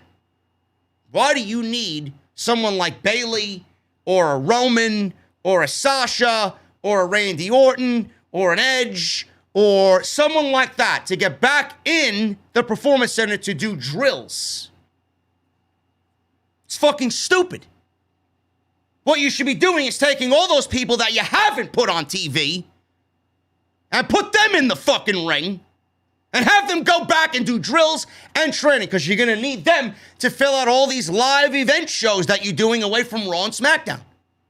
That's who you need to be doing the drills, not the top tier talent. Now, Vince lost Bayley and she's out 9 months. Imagine if they didn't have to go and do training. Bayley would still be on TV. Bayley would get in the ring against Bianca. Bayley would still be leading this division against Toni Storm and Shotzi Blackheart and Tegan Nox. Now we got to wait 9 months for Bayley to get back in action when the women's division finally is getting replenished. That's what I don't like. Bayley doesn't need to be in the ring. Training. Drills here, drills there. That's for the backstage catering crew. Bayley, no. You should trust that woman enough and trust people like that with the status of a Bayley and an upper elite talent to go and do your training on your own. You want to do extra in-ring work? By all means, it's up to you. But don't make it a fucking edict. Go do your workouts, your daily workouts in the gym. Just keep it simple. They've been on TV all pandemic. They don't need any extra seasoning. Come on. Got news on Carmella, too. WWE thinks very highly of Carmella. WWE put Carmella in there to face Bianca Belair. Match was moved from Money in the Bank to SmackDown, as you saw tonight. But during Wrestling Observer Live, Meltzer discussed this situation and how Sasha Banks was not picked to replace Bayley against Bianca. Instead, the company went with Carmella, which should be a sign of how much the company values her, despite the fact that she only won 2 matches in all of 2021. Meltzer says, and I quote, Sasha Banks, the fact that they didn't go with Sasha tells you something. I don't know what, but to me, Sasha Banks is the obvious pick to face Bianca Belair if Bayley's hurt. You know, to fill in. They went with Carmella anyway, even though she's lost her last 2 matches and that whole bit. So obviously they think very highly of Carmella. End quote. WWE may be thinking highly of Carmella, but they're also thinking, hey, we're not going to do Sasha Banks now because we're saving Sasha Banks for SummerSlam. That's the only reason why they didn't do Sasha Banks. They could think highly of Carmella, but WWE is saving Sasha for SummerSlam. Now, the reason why they chose Carmella is not because they think very highly of Carmella. They may think very highly of Carmella, you know, for whatever reason. But the only reason why they chose Carmella outside of saving Sasha for SummerSlam was, get this, Dave. Get this, Meltzer. And I have no problem with Dave, but they had nobody else. So who exactly were they going to choose to fill in for this show against Bianca Belair? Can't be Sasha. You don't want to do Sasha here and then book yourself into a fucking corner. You save Sasha for SummerSlam. Carmella was chosen because they have nobody else on the roster.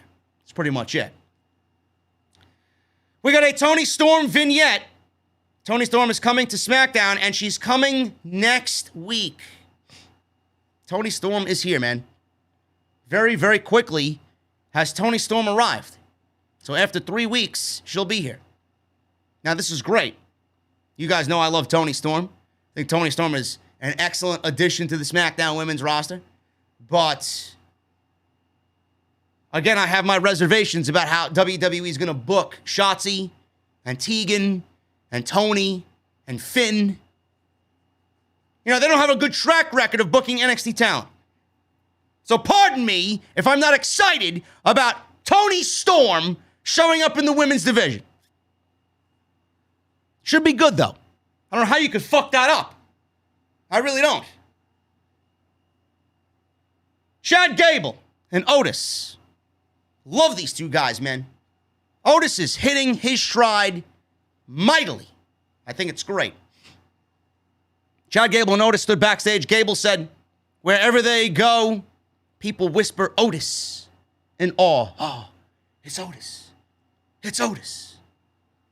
He asked Otis what that smell is in the locker room. Otis said, we smell fear. So Cesaro walked in and he says he smells bullshit. Gable congratulated him for earning Otis's full attention. Otis then punched Cesaro, shoved him into some crates, and walked away. So we got Otis with Chad Gable versus Cesaro. This went 1 minute. This was a complete waste of everybody's time. This was only done to get the big pop from the crowd because of the Cesaro swing. That was pretty much it. But Cesaro's push is all but dead. Now he's being used as mid-card feed for big man Otis. So Gable came in and suplexed Cesaro from behind with a German suplex. The ref called for a DQ. And Cesaro wins by disqualification. After the match, Cesaro gave Gable a Cesaro swing. The crowd ate it up. That's all that this match was for. Crowd went crazy. Otis broke it up and attacked Cesaro, gave him the big corner splash, which was devastating. Cole said Gable has turned Otis into a human destruction machine. Again, I said it before, I'm going to say it again, man. I'm having the Mysterios beat the Usos at the Money in the Bank pre-show, and I'm having Otis and Gable take the tag team titles from the Mysterios at SummerSlam. It's about time we go with some fresh new faces in the tag team division, man, and it's a natural progression. You got to play up to the story, man. Otis and Gable took out the Street Profits. Otis and Gable should take out the Mysterios until the Profits are ready to come back, making Otis and Gable the tag team champions. Then you could have the Profits take the tag team championships from Otis and Gable, which would book them getting revenge on the team that put them out, and then the Usos can take the tag team titles from the Street Profits. Or am I not making enough sense for anybody watching this fucking live stream? Am I right or am I right? No, instead we're going to give it to the Usos because fuck a DUI. We'll let you get away with murder 4 times. And we'll just give it to the Usos because the Anoa'i family needs the tag team championships to play up to Roman being the tribal chief. Meanwhile, fuck the tag team division. The fuck do I know? What do I know, man? I only dwell in my mother's basement. Kayla Braxton knocked on Roman Reigns' door, locker room door. Heyman opened the door and said, "Whoa, you're a little aggressive with the knocking there, Kayla." He interrupted her, asking about Edge. She asked about Edge. Heyman said Edge sinned tonight, just like Bruce Pritchard sins every week against the tribal chief. He said he will confess and atone for these sins at the hands of Reigns. Big E then interrupted and yelled, "Oh, Paul Heyman." He yelled his catchphrase and did his shtick and said that he will be winning the Money in the Bank on Sunday. He then got serious and said he wanted to talk about something. He said it appears Edge has a hold of his man, Reigns. He then broke into laughter and walked away from Paul Heyman, leaving Paul Heyman very perturbed. And Big E walked away smiling. Big E's my guy to win Money in the Bank on Sunday night and cash in against Bobby Lashley and win the WWE Championship while he backs up his New Day brethren against Lashley and MVP. Let's take a look at the chat, man. Let's take a look at the chat. What's going on here? We got almost 2,000 in the venue, man. We got 2,000 in the venue tonight for Finn Balor being back, fans being back, and the go-home show for Money in the Bank, bro. I appreciate you guys very, very much. Hit that thumbs up, man. We are almost at 1,000 likes. 920, 930 to be exact. Look at that. We need 70 more likes for 1,000, guys. So hit that thumbs up. Make sure you guys are hitting that thumbs up as we roll through the SmackDown podcast here tonight on Off the Script. Super chats are open. Get them on in. We'll hang out at the end of the show. I already got my cold beverage ready to go, man. So hope you guys are doing the same. We'll hang out at the end of the show. Tonight's show is sponsored by Blue Chew, man.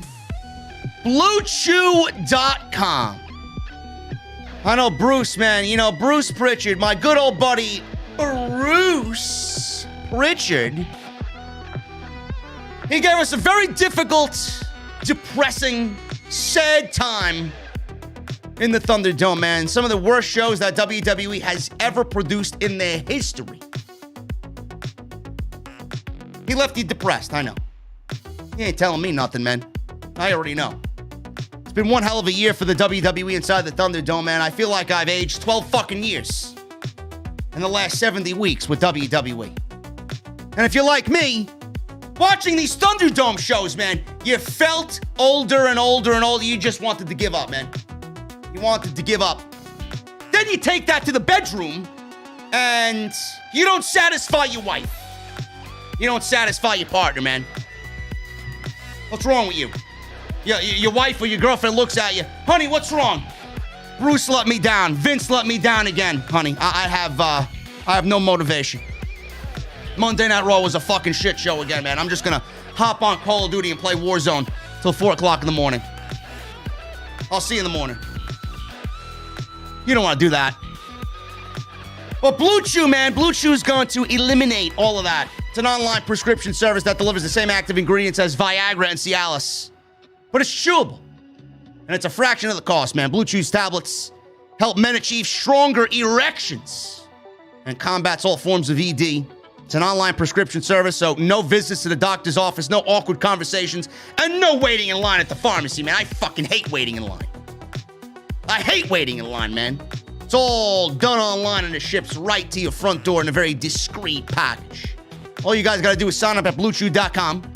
Use code JD at checkout for your free sample. You're going to consult with one of your licensed physicians, and once you're approved, you'll receive your prescription within days. And the best part, like I said, it's all done online.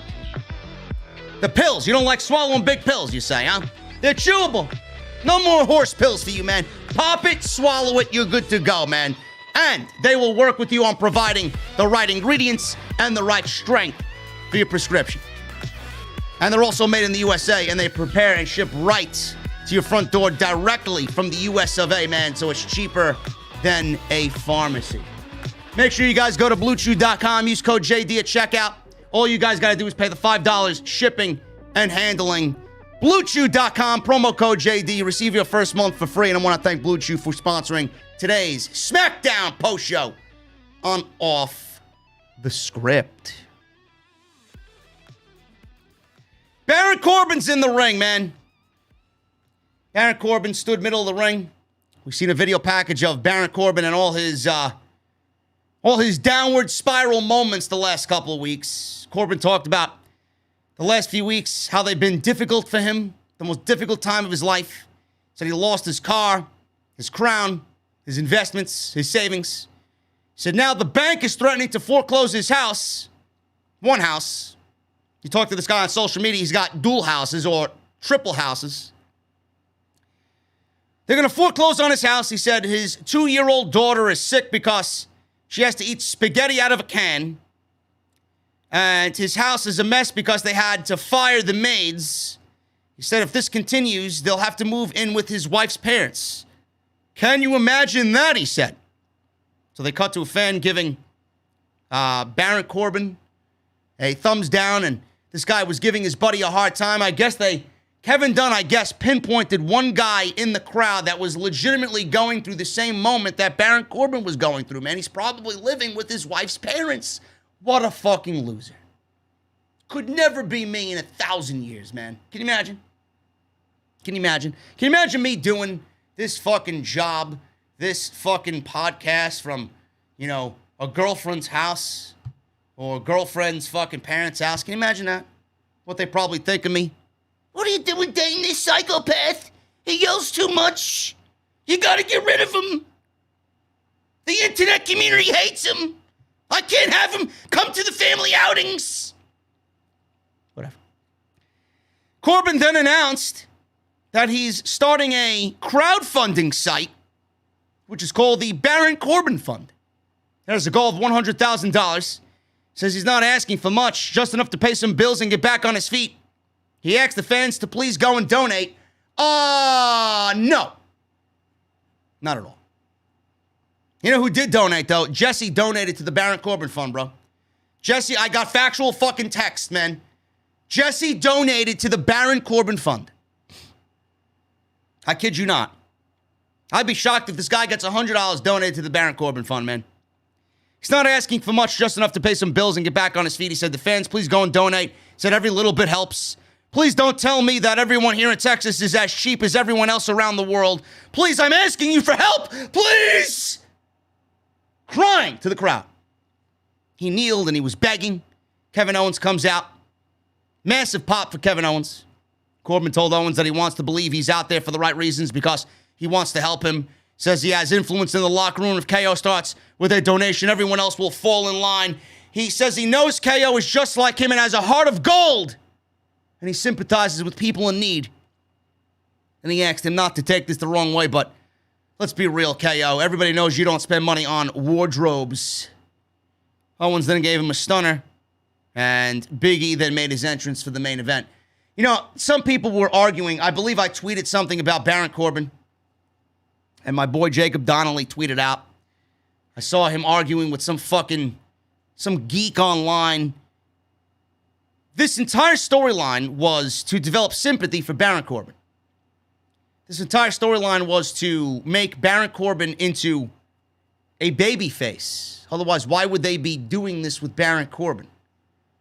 I don't see how WWE expected Baron Corbin to gain sympathy from the audience and then actually have it work. Nobody wants to cheer for this guy. This guy was speaking on the microphone tonight, and he got the most dreaded chant in all of pro wrestling, man. He got the what chant. And when you get the what chant in pro wrestling, that pretty much seals your fucking fate, man. Nobody gives a shit about what you do or what you have to say. So this guy got the dreaded what chant from Houston, Texas. And WWE expects this guy to develop sympathy, to turn him babyface. That's exactly what they were doing here, man. WWE is putting Corbin in this storyline because they want him to be a babyface. Otherwise, it wouldn't have gotten this far.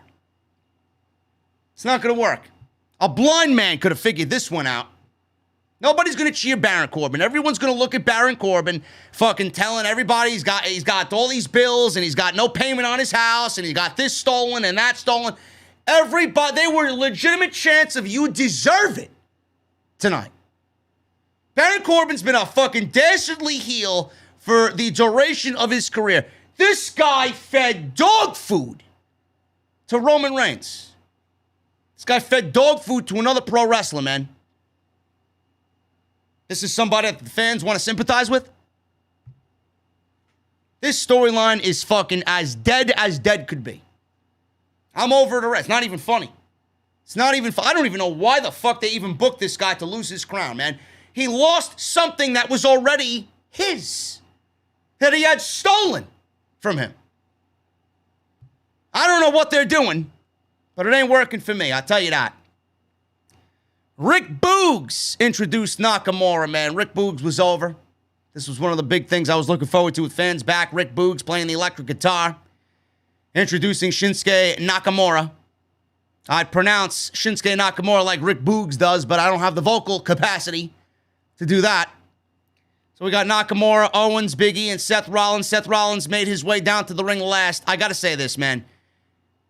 Seth Rollins' new theme song is fucking garbage. Can I honestly say that to everybody? Does everybody agree with me there? Seth Rollins' new theme song is fucking garbage.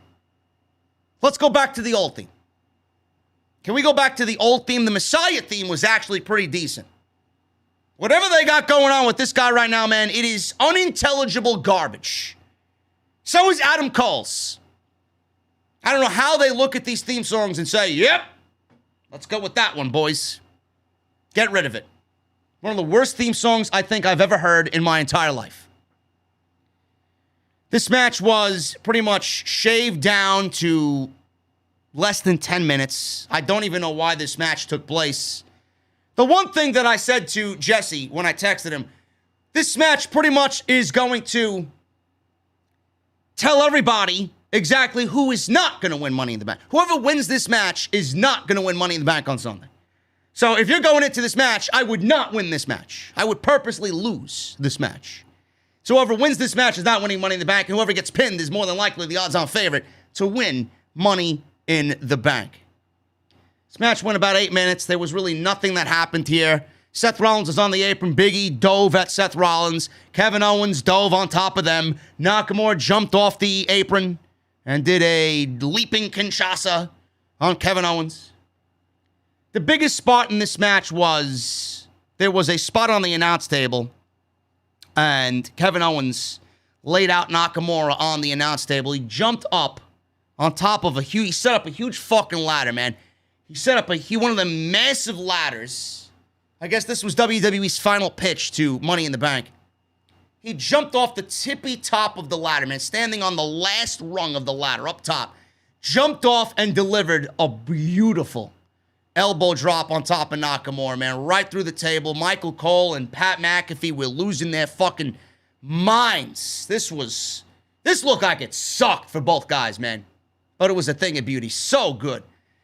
So, in the ring, Big E was stomped by Seth Rollins on a ladder for the win, and Seth Rollins pins Big E. So we know Seth Rollins is not winning Money in the Bank.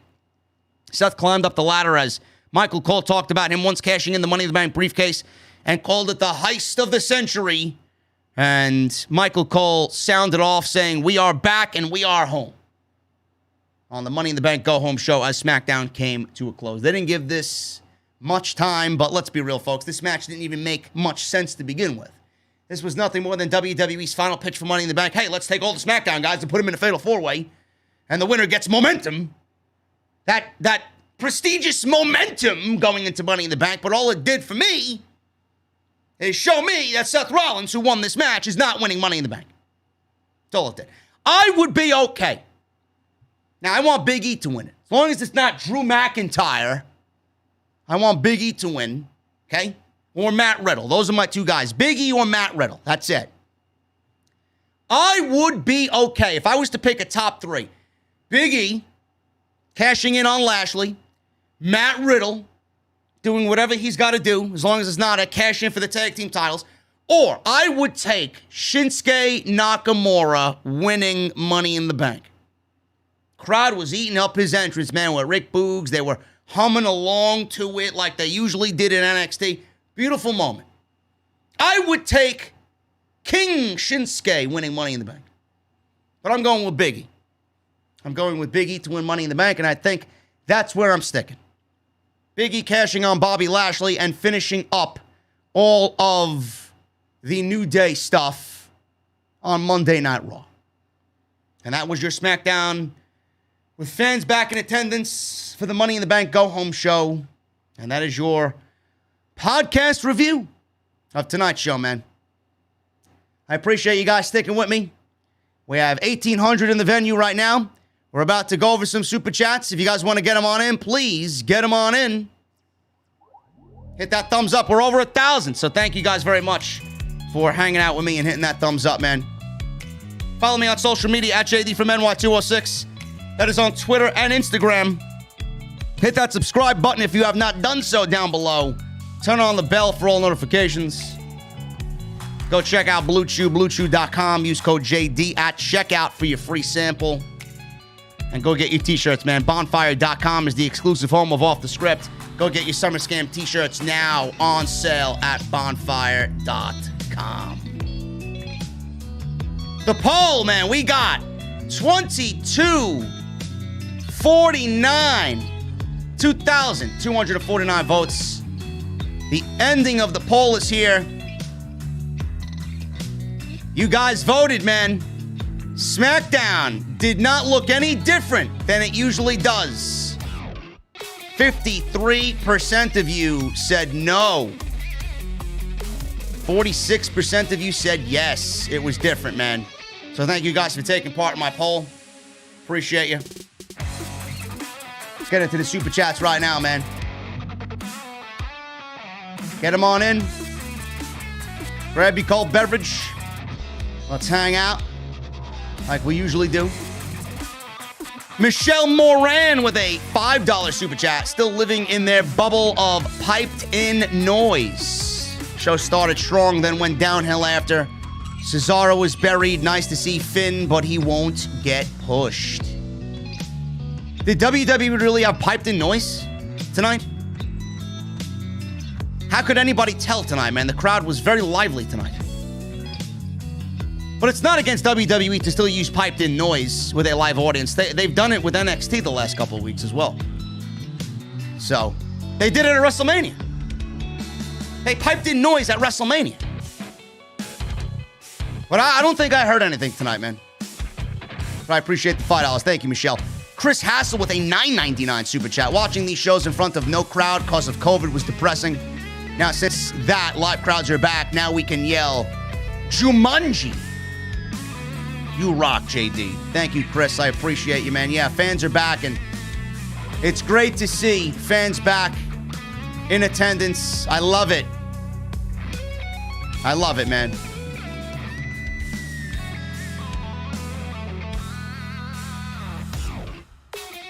Tony Brown with a $4.99 super chat. Been waiting all day for your words, young man. The show was rinse and repeat. Was good to see Prince. Thank you, Tony Brown. I appreciate you, man. Jamie Stewart with a $1.99 UK super chat. Is Negan the best villain you have watched on TV? I love Negan, man. Yes, I love Jeffrey Dean Morgan. I think he plays a great Negan. I actually can't wait for season, 11 of The Walking Dead? I can't wait, man. I'm so excited to watch that. I honestly think the last couple seasons, man, season 9 and 10 were my favorite seasons. I'm very much looking forward to seeing the conclusion, man. I think Negan's gonna get killed. I really do. I think Maggie's gonna end up killing Negan in the season finale. I don't want that, but I think his demise is coming, man.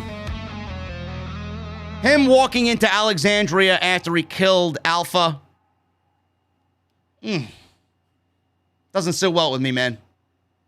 It doesn't. We'll see. Mr. Cake with a $2 super chat. I love the new set. Reminds me of the HD era stage.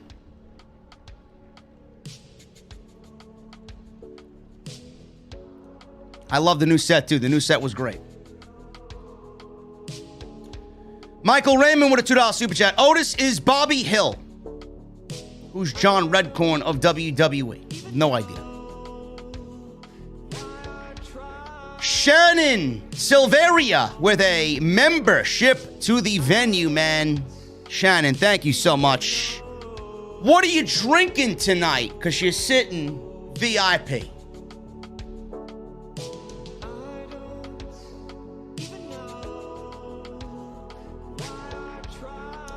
Ricochet with a $1.99 super chat. King Nakamura is a lazy gimmick. Kill the crown. Listen, man, if Nakamura's having a good time, whatever, man. I'm so over the fact of Nakamura. He's got to be booked better. Maybe Nakamura's having a good time, bro. He's, 40? Maybe he doesn't want anything more than what he's doing. Seriously. Thank you, though, for the $1.99, man. Michael Raymond with a $5 super chat. JD, I once was forced to eat a hat that fell from a Geico bump on a bet. If Edge wins, will you eat your Braves hat? Much love, my friend. No. Roman Reigns is not losing the championship.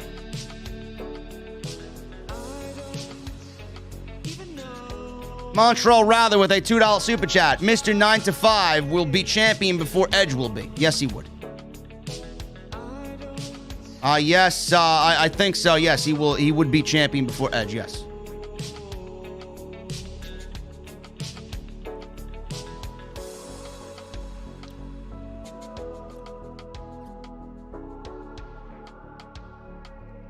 Jesse says Maggie has a hard-on for murder on Negan since Glenn. Bro, listen. Negan's story when he killed Glenn was fantastic. Some of the best episodic television I think I've ever watched, man. When he killed Glenn and Abraham. But this new Negan.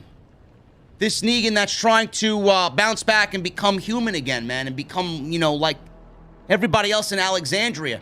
Him going out there and risking his life to kill the leader of the Whisperers, man. Alpha. And put himself in that situation.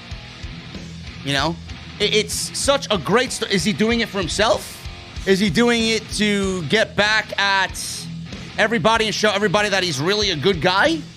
Has he learned his lesson? Or did he do it because he's going to go back to his old ways, man? It is excellent television. I had to rewatch it all from the beginning, man, because I said to myself, this show can't be as bad as people are saying it is. But with the introduction of the Whisperers, man, it became so good. It became great again. And now we got this new group. I forgot what their name is going to be. They got a new threat. Then you got Negan and Maggie's story. It's going to be great, man. This season's going to be awesome. And we got Maria Silva in the chat. She says, JD, you rock. Keep it up. We love you in Brooklyn. Shout out to Brooklyn. Mr. Cake with a $5 super chat. The reactions tonight were top-notch. I hope WWE keeps the ball rolling on SmackDown from here on out. Also, be sure to check out Fandango's new shirt, Legendary. I gotta check it out. I didn't know he had new merchandise. Issa is in the chat. She says her ovaries are honored to acknowledge Roman Reigns. The wife can join too. Oh my God. Oh my goodness, man. Or is she talking about Negan? Who is Issa talking? She's got to be talking about Roman, right? Calm down, woman. Calm down. Roman will be our champion for a very long time. Raging Girl Gamer with a $4.99 super chat. Roman is a jobber.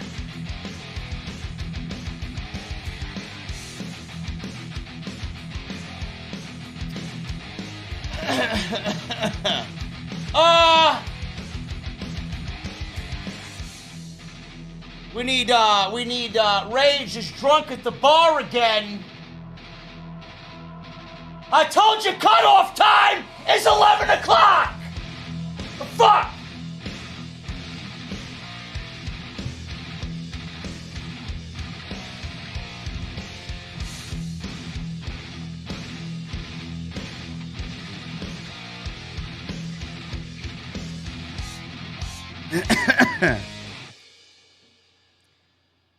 Hologram, listen, bro, you got to do something here, bro.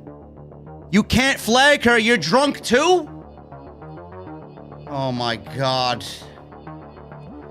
Lauren Hutton with a $5 super chat. Wasn't Sasha advertised for tonight? Cena is rumored to return next Friday. How do you feel about a rumored match for Oldberg and Lashley? Fans are back. Oldberg and Lashley, I will talk about that tomorrow and off the script. Cena, I wish WWE would advertise John Cena. You can't make money without advertising it. And Sasha was, I believe, advertised for tonight, but I was not expecting her anyway. I think WWE just put her on the flyers and the advertisements to sell tickets for tonight's SmackDown. That's all that was. Raging Girl Gamer with the $4.99 super chat. Wait till live crowds come back for Raw. Going to be way better than SmackDown, and they're going to be on their knees like Corbin to the Queen Charlotte. All right, Jesse, you gotta get her out of here, bro. You gotta get her out of here, man. Seriously. Somebody, listen. Somebody in the fucking kitchen, put down the goddamn pan and get her out of here, man. The bartenders are busy, bro. There's still 1,600 people in here that they're serving. Okay? You know what? Fuck that, man. Somebody Xerox a picture of her face and put it on the side of the building, man. Don't even let her in anymore, okay? We're gonna fucking Young Bucks her in the Thunderdome. Most wanted, do not let in. Go ahead. Hey, good job. Lauren Hunt with a $2 super chat. How I missed the fans' real reactions. Mantra Rather with a $5 super chat. Only good thing about the show being with live fans is that they can release that frustration that's been held in since the pandemic.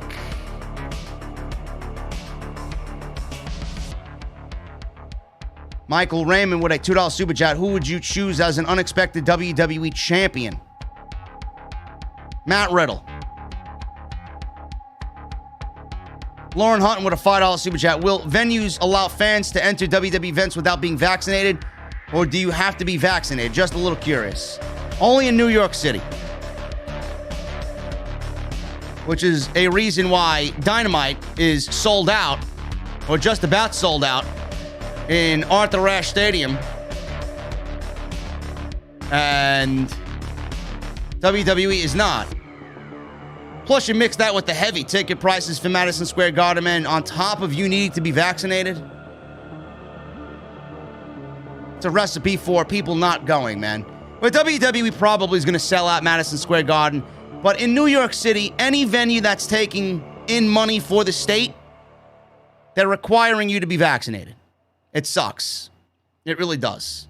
It's a major, major, major turnoff, man. It's like, who the fuck are you to tell me to go get something that I don't really want right now until I know what the fuck's going on with it? All because I needed to attend events? You're going to force me to get it? Fuck you.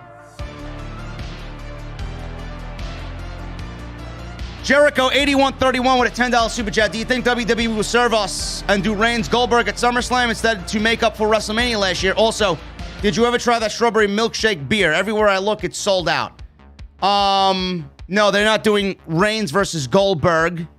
That would be a fucking colossal failure, and I hope everybody fucking boycotts SummerSlam if that's the case.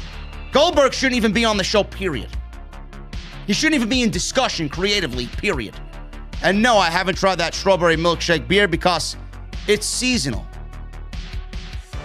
The summertime is blueberry season. I believe that was a spring release from Southern Tier. Issa says even shitty field. Is that true, huh? You know, Citi Field is right here, man. It's literally, I could literally hear the fireworks go off from the house here every time the Mets win a home game. And they have one of my favorite beer fests every year, man. They didn't have it last year because of the pandemic. They didn't do it this year, but it's a great beer fest. It's on the field and around the stadium. It's so awesome. I hope that when it comes back, they don't have a rule where you need to be vaccinated to enter the building. Because I went to the Atlantic City Beer Fest in June, man. 10,000 plus. They don't require any of that shit. No masks, no vaccination. Just come and fucking have fun.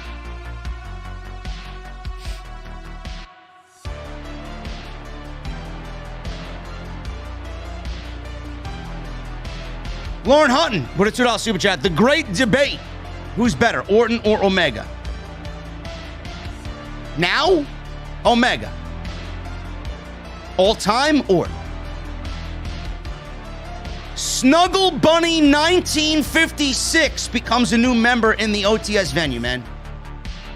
What are you drinking, Snuggle Bunny? One of the beautiful bartenders will serve you whatever you want. Sit VIP with us back there, man.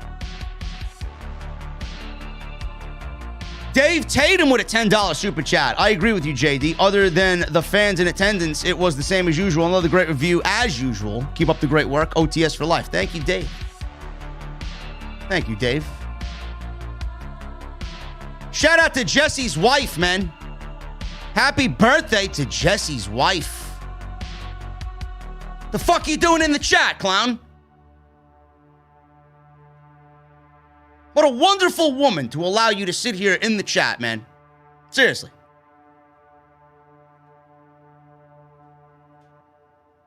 Mr. Cake with a $2 super chat. Thank you, Mr. Cake. Always reliable is Mr. Cake.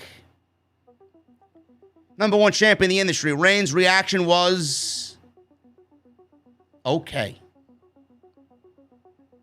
World of Wrestling with a $5 super chat. So Corbin is going the Sean's View Entertainment route, asking for money with a GoFundMe account. Gotta love it. Fuck this company. AEW for life.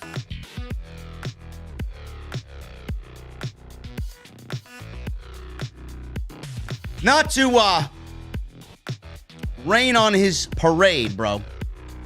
But Mr. Entertainment is back doing YouTube after going away. He can no longer tout that he's the most prolific, consistent, and dedicated, which is a complete sham, bullshit lie. If he dropped the fucking shtick, spent some money on his fucking channel, made himself look and sound professional, maybe he'd have a half-decent fucking channel. But he doesn't. But he doesn't. I mean, nobody's gonna have a fucking venue like this, man. I mean, give me a break. Nobody's doing what we're doing here, man. Give me a fucking break. There's a reason why we're the leader in the IWC. But, going live to 60 people is not gonna Not going to generate revenue, bro. I'd help you, but you're a prick, so. World of Wrestling with a $5 super chat. So Corbin, sorry, I'm reading the same one over and over again. Yeah, thank you, World of Wrestling. Thank you so much, brother. Eric Newton with a $5 super chat. I like Roman's heel character, but I don't like the lack of competition for him besides Cena at SummerSlam. Who's next for Roman other than The Rock? We talked about it tonight. Finn Balor. And then we're going to have a draft, so WWE will certainly do something there. I find it hilarious if WWE drafted Roman Reigns to Monday Night Raw and then moved Daniel Bryan over to Monday Night Raw as well. Prince with a $9.99 super chat. What's up, JD? I think Naomi or Liv should win Money in the Bank to go along with Big E. Love the reaction Bianca got, and hopefully they let Finn and Sami make some magic. Naomi is my number one to win Money in the Bank. Have Naomi win it, cash in on Bianca, turn heel, join Roman. I've been saying this for months, bro. Seriously. Montreal Rather with a $2 super chat. I thought Chris Jericho introduced Money in the Bank. Who gives a shit? Merchant with a €5.49 super chat. Says nothing. Go give it to the bartender, bro. If you got no message, go leave it to the bartenders, man. Tip your bartenders well. They're serving you all night. Mr. Dark Ace 28 with a $5 super chat. Tired from a long day of animal rescue work. Good man you are, bro. That's what I like to hear. I'm a huge animal guy. In fact, I'm more of an animal person than a human person. Eating a burger from Guy Fieri's burger joint here in Philly. Keep up the great work as always, JD. Hashtag OTS for life, man. Enjoy that burger, Dark Ace. My boy Guy Fieri. Talk about MVPs of the pandemic, man. Just like Roman Reigns carrying WWE on his back, Guy Fieri carried Food Network on his fucking back, bro. Gino Morgan TV with a $5 super chat. Bro, no message. Don't be shy in the venue, bro. Go tip your fucking bartender. They're working hard. Literally. Joshua Candle with a $5 super chat. Kind of feel bad for the what chance nowadays. Stone Cold was a good catalyst, and it got over great in the beginning. Thanks, JD. Yeah, the what chance. Listen, man. Sometimes the what chants are warranted. It's a good sign of WWE fans letting WWE know that this shit sucks. Get it off my television. Mr. Cake with a $5 super chat. I think that Vince thinks there's only one women's tag team division. That's why he called up Teagues and Shotzi. Well, I mean, you better get with the fucking program, bro. You're spending all this money to fund NXT and you don't watch or know anything about the fucking shit that you're giving money to willingly on a weekly basis?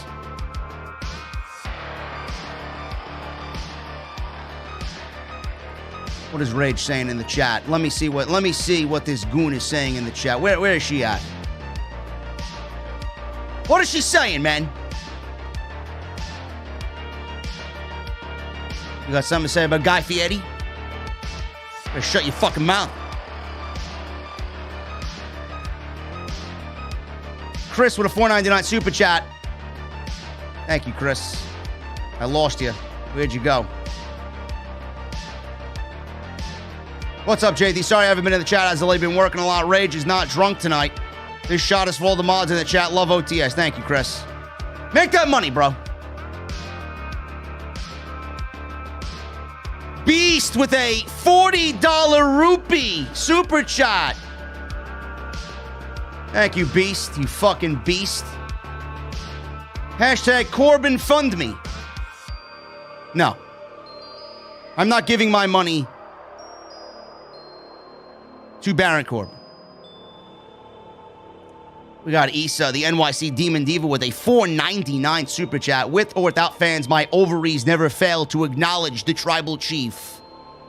Have a good weekend, JD. Oh my God, man. You know, Issa, we got to turn that glee to Roman. Or the glee that you have to Roman. We gotta get that for Drew McIntyre, man. We gotta get you up off the couch and away from the pillow and away from the blanket when Drew McIntyre comes out, man. What can Drew McIntyre do, Issa, for you? For you to acknowledge the Scottish Warrior? That's what I want to know. It's quite the dilemma there. I don't know. Maybe there's nothing that can be done because Drew McIntyre is fucking boring. Drew McIntyre's new gimmick is not of the Scottish Warrior. He is now Mr. Feeney from Boy Meets World.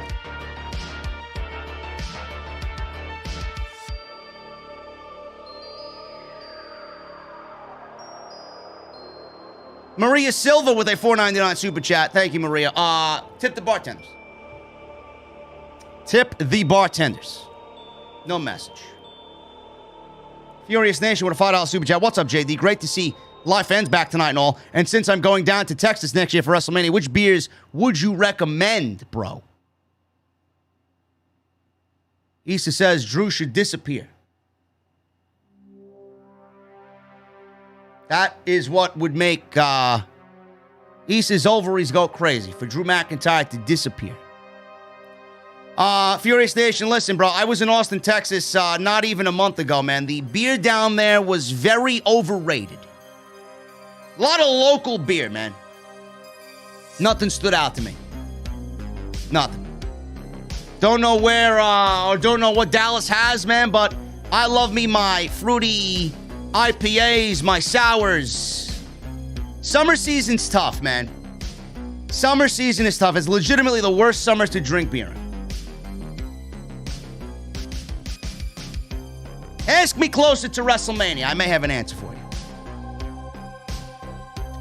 Mr. Cake with a $20 super chat. I'd have Becky come back, heel versus Bianca, take the title, hold it until Bayley is back. Bayley sees herself in Bianca. Meanwhile, Bianca is mad. Bayley has to defend her.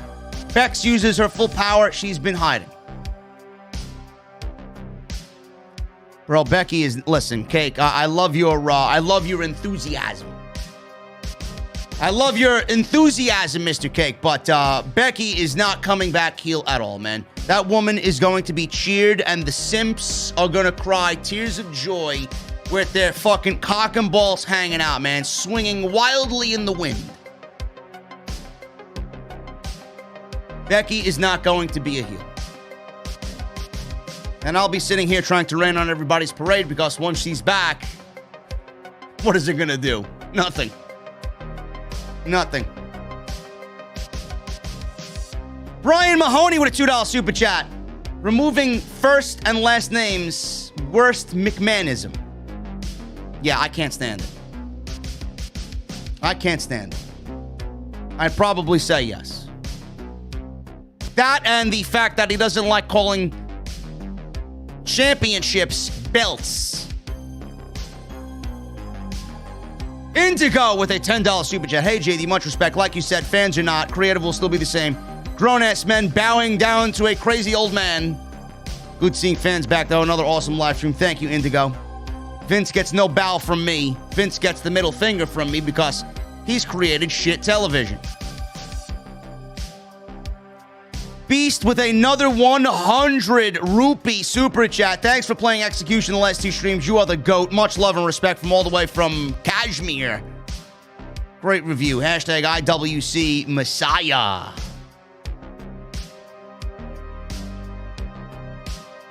Thank you, Beast. I do it for you, brother. I do it for you, man. Mr. Cake with a $2 super chat. Becky is level 80, but wrestles at level 60. Bro, if I was to give Becky a rating, if I was to give Becky a WWE 2K rating, I would rate Becky a 78. There's nothing special there. JD23 with a $4.99 super chat. I get they want to make Edge look like he can legit take the title, but I think they're making Roman look too weak in the process. He did not need to tap. I absolutely agree. I absolutely agree. Isaiah Plays with a $1.99 super chat. Love from Indy, JD. Ratings prediction for SmackDown. Well over a 2. 2.4 is my prediction. Jaden Gilliam with a $1.99 super chat. It's my 20th birthday. OTS, the best way to end it. Everybody give Jillian. Jaden. I don't know where I got Jillian from. Everybody give Jaden a birthday cake emoji in the chat and wish him a happy birthday, man. Happy birthday, Jaden. Appreciate you, bro.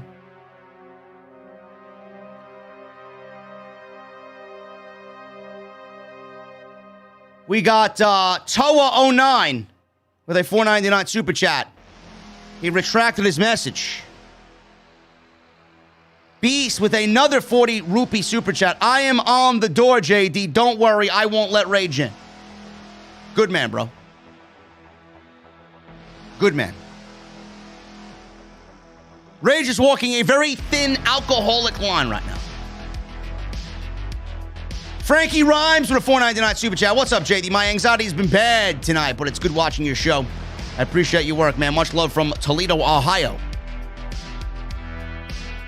Thank you, Frankie. I know how that anxiety is, bro. I've had a few anxiety attacks in my day. Not good. Not good, man. Just take it easy. I'll be here whenever you guys need, man, to help you relax. Sting29 with a $5 super chat. Was it me, or did they pipe in crowd noise despite the sold out crowd? I don't know where you guys heard this, man. You gotta pinpoint it to me. I'll be able to tell you if it's true or not. I wasn't looking for it. Maybe that's why I didn't hear it. I wasn't looking for it.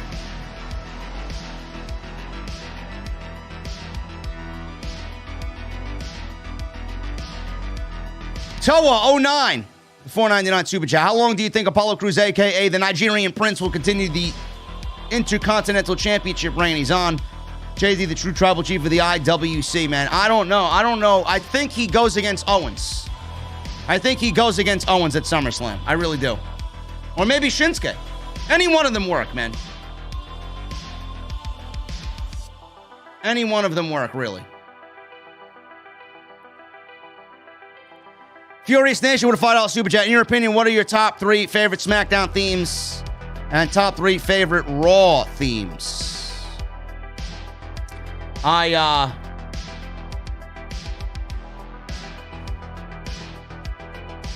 don't really care for any of the SmackDown themes. My favorite Raw theme is the Raw is War theme by Anthrax. And then actually Papa Roach, man. And then Shinedown. Those are my 3 favorite Raw themes. SmackDown, I don't really care about SmackDown themes. I did not have a favorite at all. Laura Conway with a $4.99 super chat. JD, you are awesome. Jesse texts me, why all the Becky bashing as of late? You know she's not a Joshi, right? Jesse, it's not about Becky herself. It's about the geeks that are going to praise her return as the second coming of Jesus Christ that I don't like. Because it will amount to nothing. Aracia with a $2 Canadian. Thank you, Aracia. Finn should have stayed heel. Was Finn a heel in NXT? That's the question. He was more of a tweener in NXT. Yes, he should have remained the same, though. I absolutely agree. Raging Girl Gamer with 2 $4.99 super chats. Guy Fieri can't cook. Give me Gordon Ramsay any day. All right, you know what? Call her an Uber, please. Somebody call her a fucking Uber and get her the fuck out of here, man. Seriously. Get her out of here. Now she's making fun of Guy Fieri. You see this? See this? See, even Titus thinks you're a fucking mental case. You see that? Now you upset Titus. Now he's closing the kitchen. Unbelievable with this fucking bullshit, man.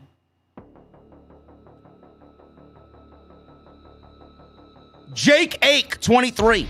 Well, they $5 super chat. What's up, JD? Great review. Sorry to hear about Acuna going down with injury, but my Seattle Mariners are kicking ass right now. I'm happy about that. Let me see if the Braves won. They were beating the Rays tonight. Of course they lost. Of course the Braves lost. Jesus fucking Christ, man. This season's over. Season's over. Good on your Mariners, though. Izzy with a $2 super chat. It's criminal Ali hasn't won a belt. Sami for main event. Yes, Mustafa Ali is criminally underrated. Chris Hines with a $5 super chat. Hope Sasha comes back and pulls a Lesnar in the Money in the Bank match. This women's division is terrible. No, give it to Naomi. That's all you got to do. Give it to Naomi. Mr. Premium with a $4.99 super chat. I see Finn Balor is back to being a multi-million-dollar crotch model. Nice to see fans back. Won't change the shows, though. No, it won't. No, it won't. Joe Flipone with two $4.99 super chats. Thank you, Joey. Thank you, Joey.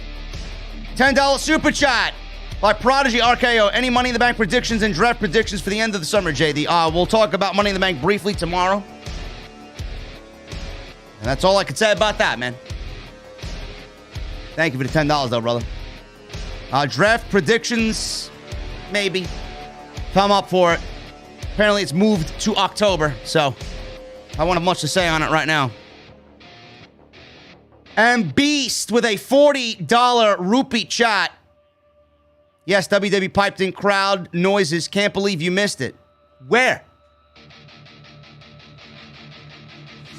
Can someone tell me where? Can someone tell me where they piped in crowd noises, bro? Where exactly did they pipe in crowd noises?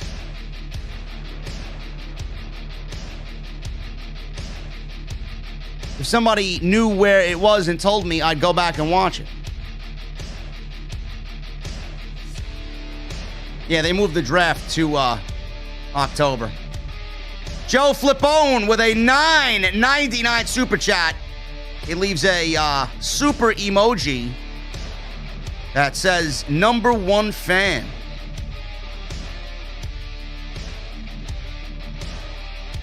They piped in noise 7 times tonight. The Bianca match. The Kevin Owens segment. I don't know, man. I don't know. You guys got better ears than I do. You were looking for that because you're so fucking conditioned on it. See, Jesse just texted me. Nobody piped in shit. We would know. I didn't hear anything, man. I think you guys are just so conditioned for the Thunderdome that you got live fans back in attendance. You don't know what the fuck you're hearing anymore, man. You guys may have been drunk watching the fucking show. Huh?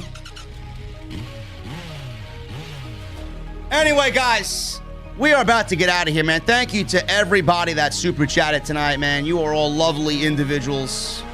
Thank you for the overwhelming support tonight. Every single time I'm live, guys, you kill it. I appreciate it. We had 2,000 in the venue tonight. Knew it was going to be a big night. And you guys delivered big time, man. Follow me on social media at JDfromNY206. That's Twitter and Instagram. Hit that subscribe button down below. Turn on the bell for all notifications. Go get your t-shirts, man. Go get your Summer Scam t-shirts. Still available on Bonfire. I think we may have reached the goal. I got to check. But go and support. Get a t-shirt, man. Summer Scam now available on bonfire.com. They will be available till the end of the summer. Make sure you guys go and check out all the other videos that you might have missed on the channel. They are on the homepage right now if you missed any of the content. Go check out Blue Chew. Every time you guys check out one of my sponsors, man, every time I talk about my sponsors, I hope you're going to check them out. The more you do, the longer they stay. BlueChew.com. Use code JD for your free samples, man. Go and get your free samples. It's fucking free. Who doesn't like free shit? And hit that subscribe button down below and turn on the bell for notifications, guys. Raging Girl Gamer with a $4.99 super chat. Lay off the liquid death, JD. Well, you need some liquid death rage because you need to become sober. Liquid death is water. It's sparkling water. Anyway, guys, I'm getting out of here. You know what's coming up, man. I got my cold beverage. It was hot as balls today. The Mustang's outside. Ready to go. Windows are down. I need 2 things from you guys right now, man. Number 1, give me those guitar emojis in the chat. And number 2, that music you're listening to right now, the sweet sounds of Pilot, I need that music on max. I'll see you guys tomorrow for OTS and then Sunday live for Money in the Bank. See you guys later.